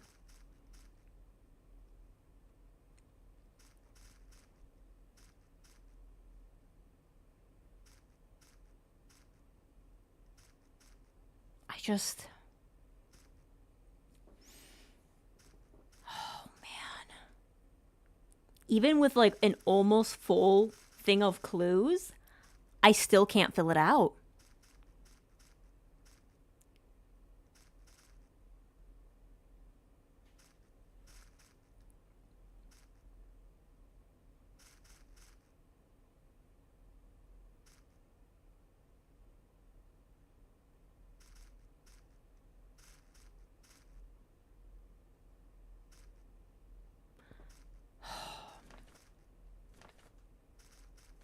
So we're just gonna have to choose a random person and kill them. Wow. Okay. Okay. Wow. Okay. Yeah. Let's go through with who we have. I don't think Bess did it. She's part of Hunter's network. She is one of his spies.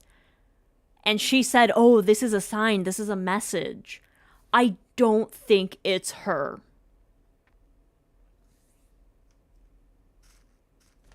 I don't have a lot of information about Cherylee's, but I would not surprise me if she was with Carver. But I don't think she did it.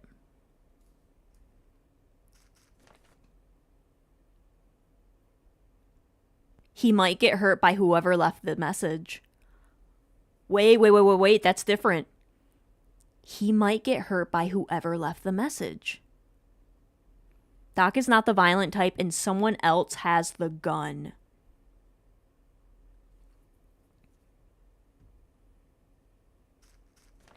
I have nothing here.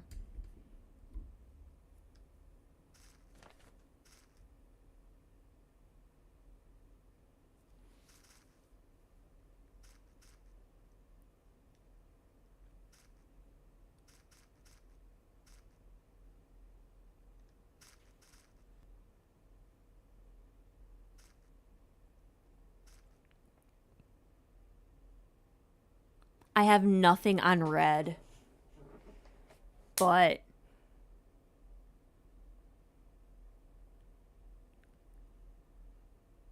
so Red and Doc don't like Hunter. The doctor does not have a revolver. I don't know if Red knows how to shoot a gun. He was a butcher, yes. But those are two very different skills.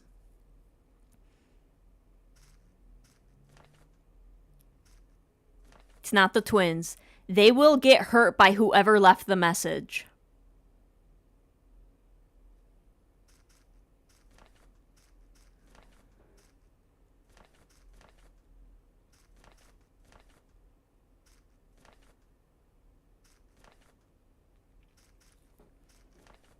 So the doc and the twins they will get hurt by whoever left the message. Which means it's people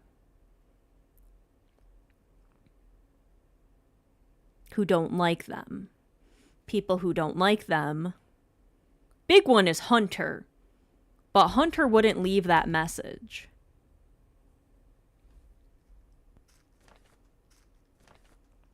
There has to be something I can get on Wacko.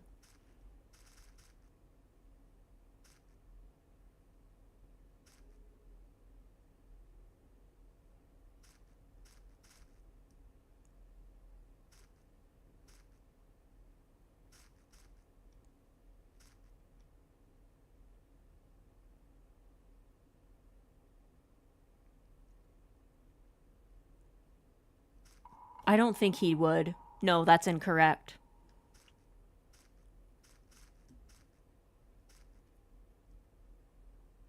Well, yeah, I reset it, didn't... Oh, yeah, I gotta do that. My bad.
have like nothing on Len. I have nothing on Willie. I can't get anything on Red, even though I have like 5 clues, which is weird.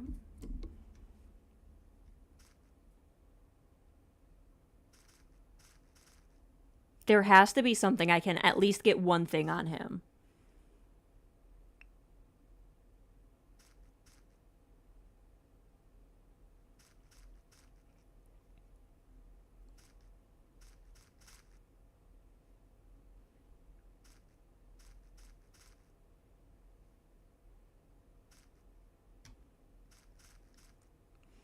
Just, it's empty. I should have at least one clue. But like they don't relate. Shit.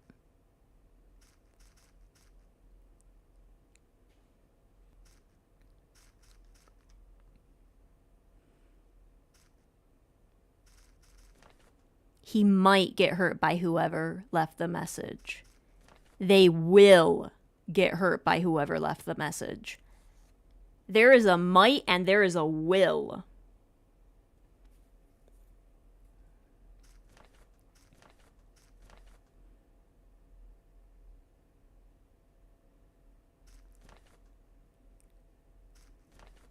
I don't know.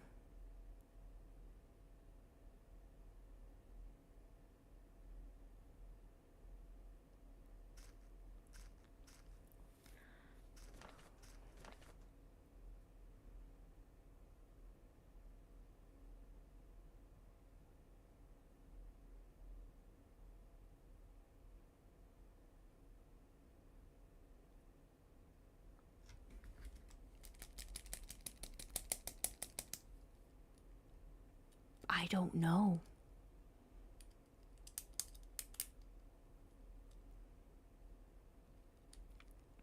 Like,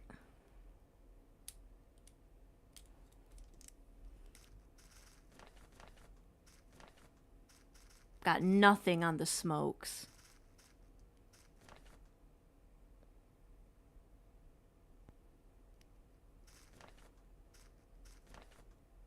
He will kill whoever left the message. He will kill whoever left the message.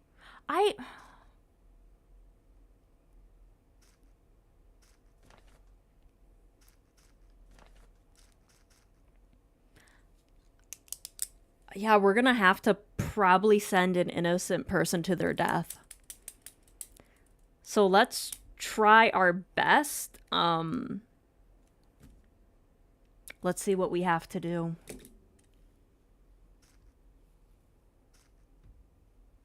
I think that's all we can do.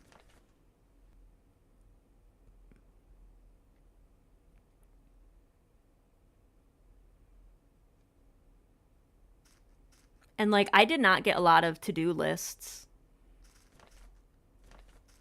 I missed so much.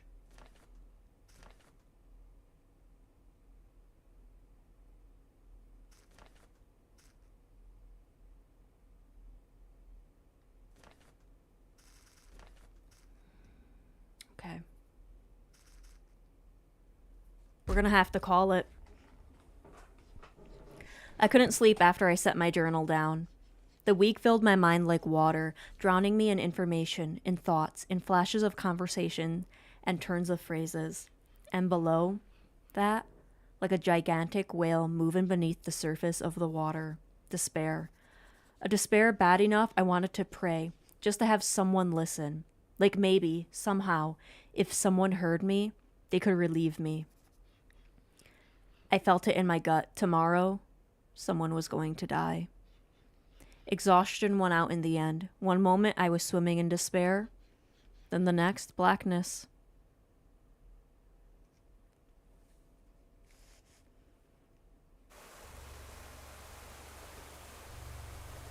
The river is dark water, under a dark sky, and it rushes.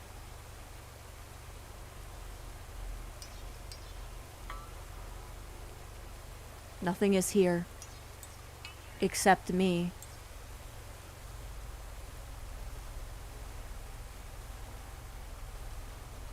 Wait.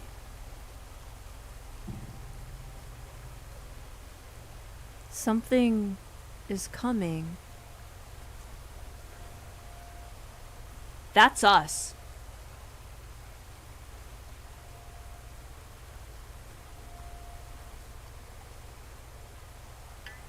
It's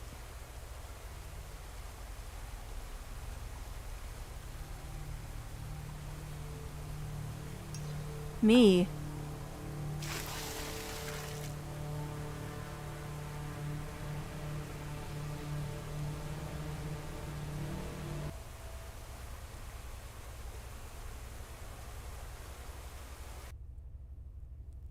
What is with that mask? We had a dream about that mask on Carver, Fisher, and Tanner, and then we just had a dream about us wearing it.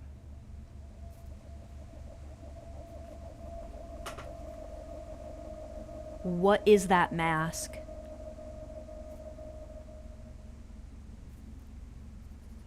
The fifth day started like any other, in the cold silence of a morning without a dawn. I tried rubbing the remnants of the dream from my eyes, but I only saw it all again clearly. That mask. It had been haunting me all week, like Dad never died. I stared at the ceiling, listening to the sounds of the house creaking around me. I didn't want to get up. I didn't want to move an inch. Even if I wanted to, it was like every nerve in my body was conspiring against me. My brain said move, do anything, but there was no reaction. Nothing fired. Above me, I heard the slow stomping of boots. My brothers getting up, preparing to face whatever was out there for us. Each step sent a fresh wave of panic through me. I had to face Hunter and tell him all I knew. I hoped against all hope that, somehow, it would all end peacefully.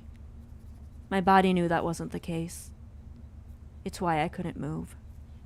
How fucking stupid. It took all my strength to sit up, pull out my journal, and look at what I'd gathered. It's my last chance to look it all over. God help me. Complete your first week and skip claw.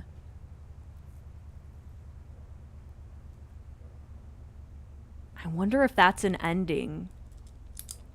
At the end of the week, select whoever you believe to be responsible for the message. Even if you don't have all the answers, you are free to choose whoever you suspect. The outcome will change based on what conclusions you make or don't make for your culprit.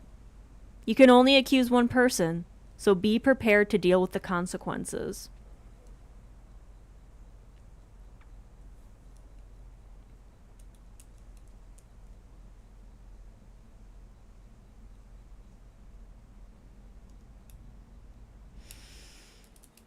Yeah, I'm pretty sure.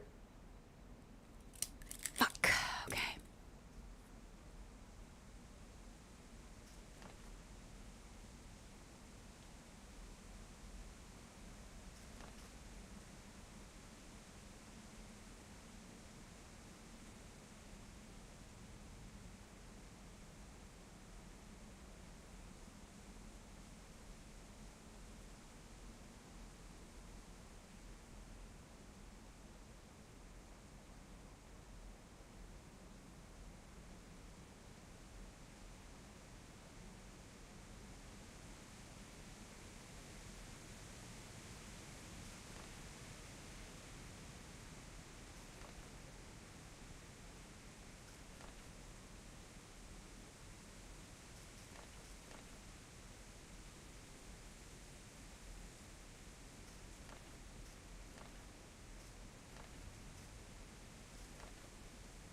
I feel like we're missing two people right here.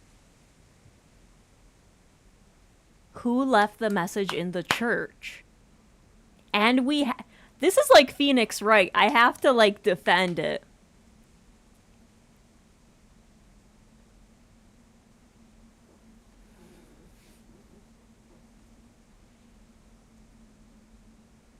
It's someone with the code. Someone who does not like Hunter. The only person I can think of is Red. But I know he is a good person. He was nice to us. And, like, I can't even say, like, oh, yeah, he was doing this and this and this. Maybe that's the red. Like, when you're like, oh, I'm giving you this evidence, it's the red stuff. It's like the red text. And I don't have anything for red.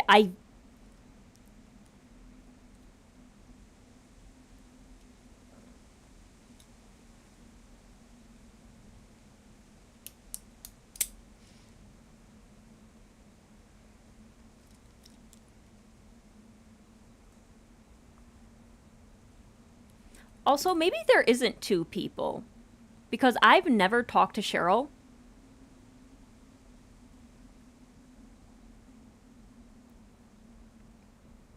So, I guess we can never talk to Mark, which I hate that because I wanted to rip him a new one.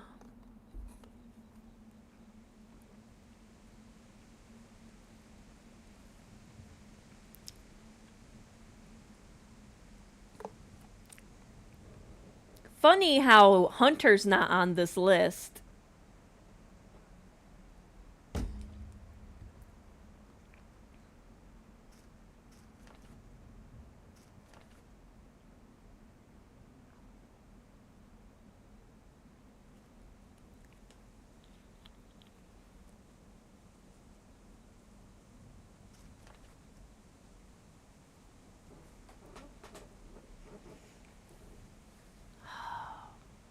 Wacko did have the paint, which was in the church, but he didn't have the code. But maybe Bess gave it to him? I don't know, guys. I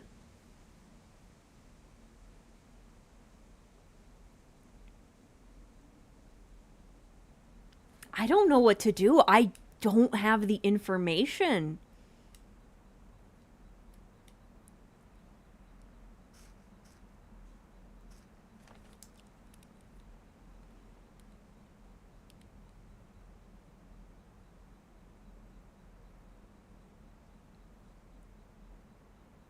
He would be the easiest one to turn all red, though.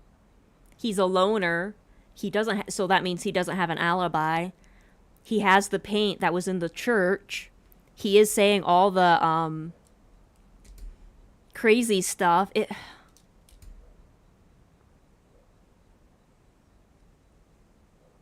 I think we're gonna have to go with him. I think I'm gonna change all of this to red, and then we're gonna select him and then lead him to his death. Ugh.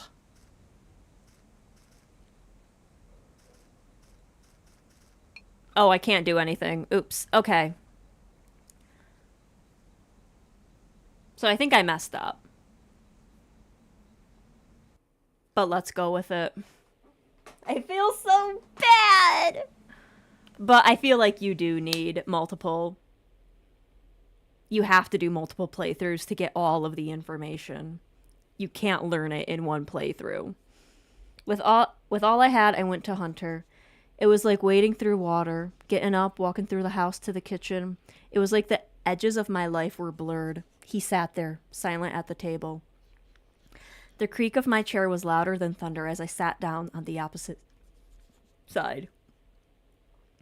My tongue swept in my mouth, dry. Hunter leaned forward. Runt, tell me, who did it? A command, not a question. I think it was Wacko Gene. Where was he on Saturday?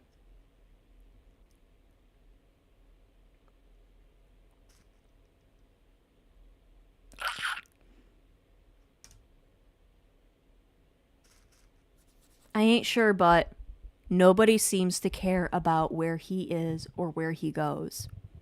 So he could have snuck over to the church. Well, yeah, it don't prove he definitely did it, but I guess. You guess? I shrugged, cursing myself for not digging a little deeper. How'd he get in? How'd he set up that message? I'm not sure he could have gotten it in on his own. And all that blood in there, it wasn't blood at all, but paint. Rotten paint. The same shit he uses. So the paint proves it. Well, someone could have stolen his paint to frame him. You think someone's framed Wacko? And you're falling for it? Well, I mean, I don't know if I do think it's him. Then why are you telling me this? 'Cause I'm just telling you what I know, sir. I'm sorry.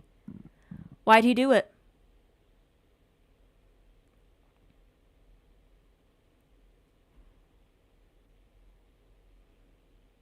Fuck. I think we had to turn everything red before we went to bed, and then we could select it here, I think. Because I'm pretty sure I'm going to get my ass beat by him. Well, he is pretty crazy, but talking to him, he seems kind of harmless. You admit you don't understand his reasoning, then. Yeah? And he's capable of God knows what. Yeah? But you think he's harmless. Well, fucking fool. So, what's his big plan? What's gonna happen today?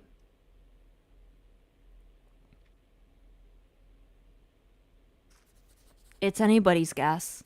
Wacko never makes that much sense, and everyone in Skipclaw says he's just crazy. I'm not asking you what Skipclaw thinks of all this. I wanted you to investigate and figure something the fuck out and help your fucking family out. Listen, I tried. Hunter.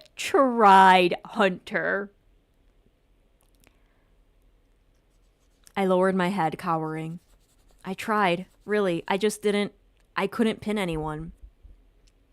Hunter huffed. Somehow I had upset him. If that's what you believe, I guess we have no other suspects. Remember, you decided this. My heart was heavy. Out we went to execute my judgment.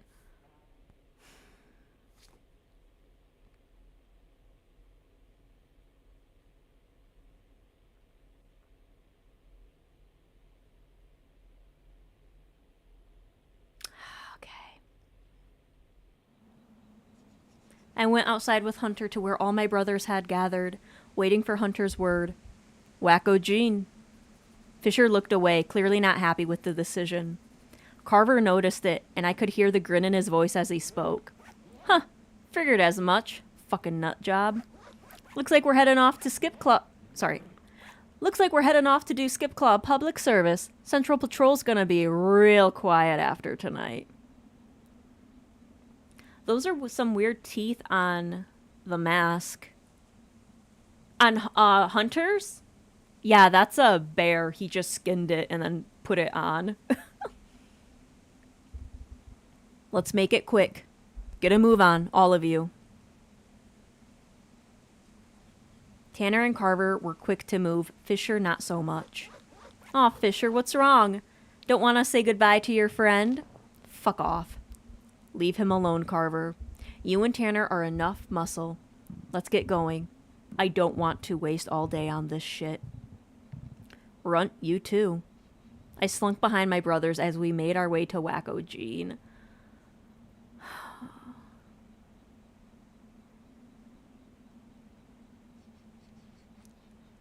As always, I could hear him before I saw him, and my stomach dropped at the sound of him hollering. It stopped immediately when he saw us coming his way. He lowered his sign, but didn't back away. He didn't flee. Not yet. What's all this? Come to hear the word at last, is it? My brothers all stood stock still watching him, Hunter with his head down, his gaze focused, Carver with his shotgun at the ready. You defiled our church. The fingers on one of Wacko's hands curled. I haven't been to your church. I need no church. The end doesn't need a church, only the truth. The only God you worship anymore is the eggroer of fear? Who will... Oh, shut up. Carver swung fast and hard, connecting with Wacko's jaw. The old man went reeling, stumbling to his feet. Tanner grabbed him before he hit the ground, holding his arms behind his back. I just wanted everyone to know. I just wanted to save people. Is that a confession? No, I didn't do it. He struggled against Tanner's hold, but it wasn't no use. Carver was on him in a second, holding him tight, wrestling the old man down. I didn't! The man who was Wacko was falling away. With every second, every bit of him stripped back to nothing but the basic animal instinct to stay alive. He thrashed in their grip. He kicked his legs out. He groaned and howled in exertion. But Tanner and Carver were too strong for him. He was on his knees, Carver's boot between his shoulder blades. He pressed down until Wacko's face was in the mud. Hunter advanced. I closed my eyes. You animals, you filthy fucking animals. I didn't fucking do anything to your church. I would never give up. Hunter's gun shot a single time, cracking the dark in two. Then it was quiet. Later that night, I stood washing dishes in the silence afterward. Everyone gone up to their room. I hadn't eaten anything, but that churning in my stomach wasn't hunger. I heard a noise behind me and turned. Hunter. He'd taken his shoes off so I couldn't hear him. He had his gun. Welcome on in, Wolf. I hope you're having a good time zone. Hunter is going to kill us. He's gonna kill us. Because he is coming in, sneaking up on me. Okay. Fright speared my gut, quick and cold and sickening. I gripped the edge of the counter with my wet hands. Do you need something, sir? Turn back around. I turned around, my reflection a ghost in the black window in front of me. It wasn't Gene. I saw him raise the gun behind me. For some reason, thinking on this calms me. This whole thing, all these scenes where I write the wrong thing over and over, choosing different people and always being wrong. When it gets to this point, when I failed and Hunter comes to finish it all off, something about it soothes me. Is it wrong to wish I'd been killed by my own brother in that house? Is it wrong to wish something else had happened instead of the truth? Well, I'm there, at the sink, looking at the faint reflection of Hunter behind me as he raises the gun and fires, and the sink water goes red.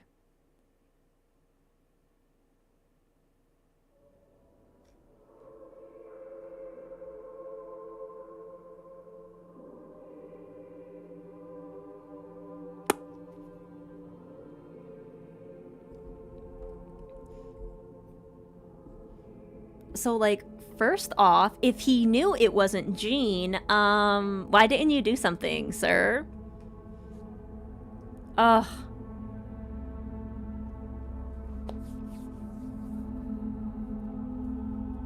But at the end, he did say, like, I kept accusing people. And in the beginning, the person was like, Runt, like, kept rewriting in his journal. So I'm hoping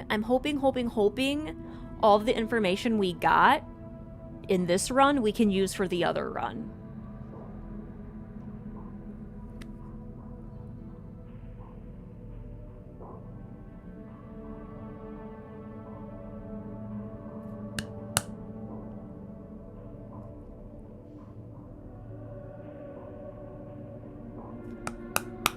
Oh.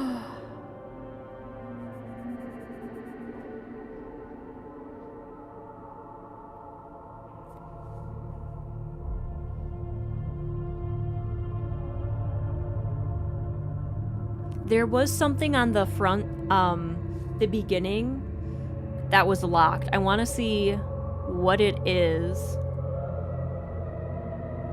Oh, there's so many questions we did not get answers to. Oh my god.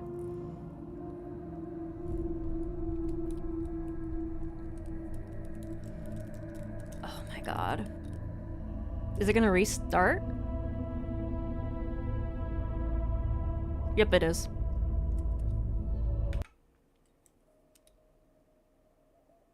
A fragment of the truth has been added to your notes.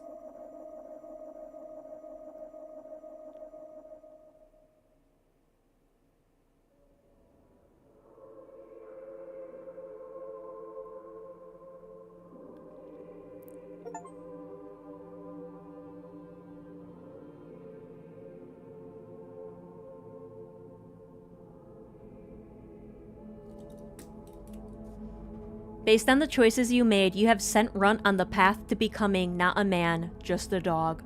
Some people just aren't survivors. They aren't cut out for a normal world, let alone one covered in a blackened sky. Everyone who stepped on you only did it because that's all you were good for. It might not have felt great, but maybe you can take some solace in knowing that this is what you were made for. Your brothers really did inherit all of your dad's good traits. Pity you were left with nothing.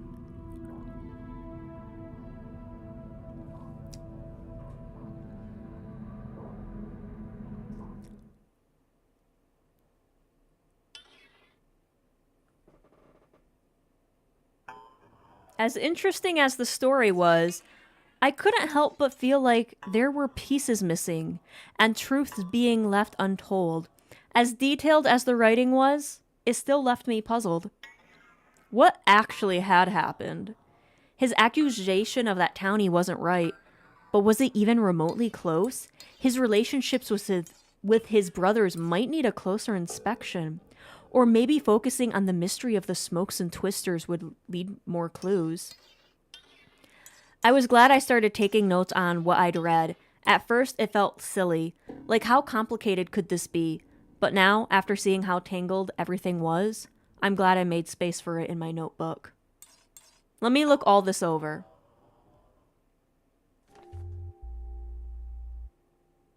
After finishing a week, endings you get and secrets you uncover will appear here in your notes. To reach the truth of what happened in Skipclaw, you will need to gather pieces from these endings and put them together. You should have one now. The rest is up to you.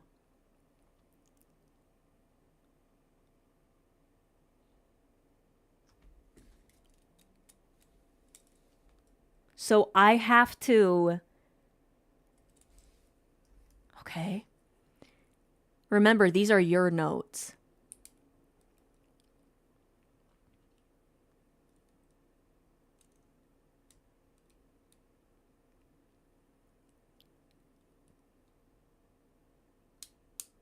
For all the brothers, they must have been involved somehow. Are there any endings about them?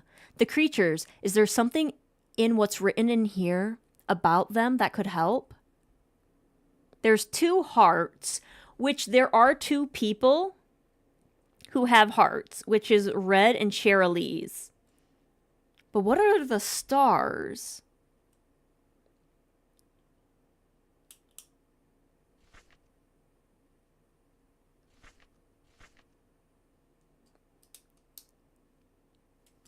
They nearly got someone killed because of their prank. That's the twins. Nothing there. She was part of a network to watch over the town set by... That's Bess. He had a secret generator, which caused surges. He was planning to rise up. That's Red. 1, 2, 3...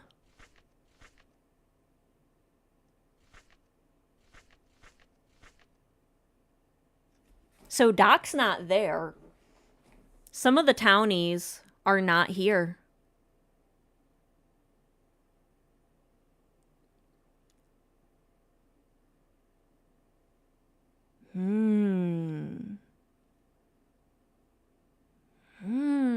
Okay. And we also got that. All we need... It's like a different code. Or something.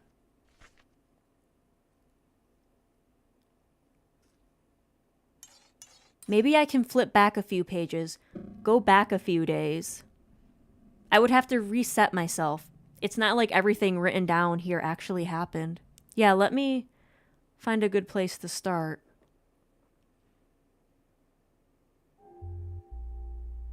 Now that the story has started, notes are now unlocked on your main menu. Give them a look over to help you start putting the pieces together. Returns are now unlocked. When you finish your next reading of Runt's stories, you will be able to flip back to the start of any day you want and revisit conversations and find new clues. Oh. I'll go back a bit, because I know that's not how it ended. I need to reread it. Should I... Was not done reading. Returns. Now that you've seen a bit more of Runt's story, let's give you a little freedom to bounce around with returns. At the end of your playthrough, you can now go back to the beginning of any day you choose. This is only for your current playthrough. If you choose to start over, you will have to start at the beginning from the main menu. If you choose to go back to any day, you will lose any information you have gained on the days after you choose. Going back in the story will erase any information gathered prior to the day you select. Any changes in your personality or relationships will revert to where they were on the selected day. Key information learned will be retained in your notes.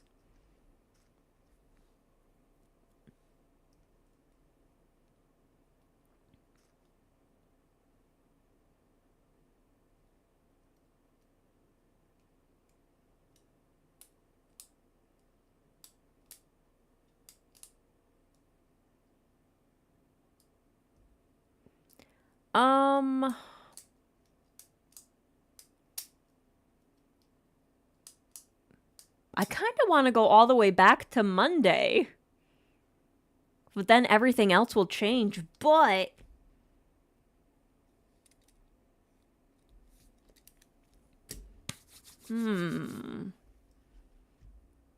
Let's do Monday.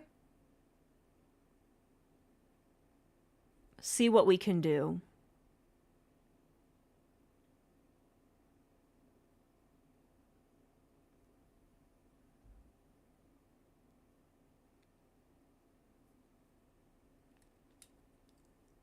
So we're technically not done with this game. Hello? Don't freeze up on me.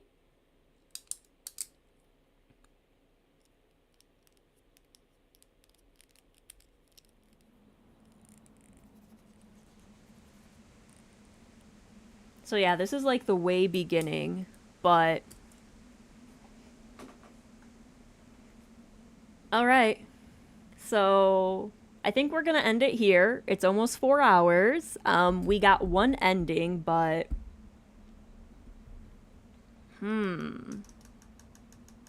So there's technically 9 different endings to get information.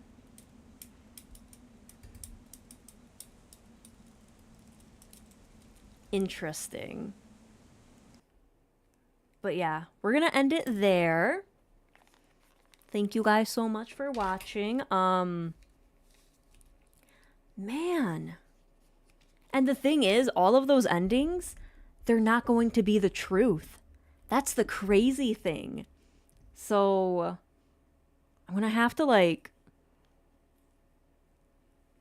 I don't know if I'm going to do another run on stream. Maybe I can play it in the Discord. I don't know. Do we want another run through? I don't know. I don't know. But oh, there's so many questions. So many. Oh my goodness. But yeah, I'm gonna end it here. And thank you guys so much for watching. I will see you guys next week. I have to go back into office this week for a day, so I might only be able to stream 2 days next week. But we'll see. We'll see. But yes, thank you guys so much for coming on in. I will talk to you all later. And I'll do like a just chatting stream on Twitch this week. Just to be like, hey, I'm over on the YouTube channel, guys. But yeah, we'll probably do that during the week since those are the shorter streams. But yeah, I think we're going to call it there. Thank you guys. I will talk to you later. Bye-bye.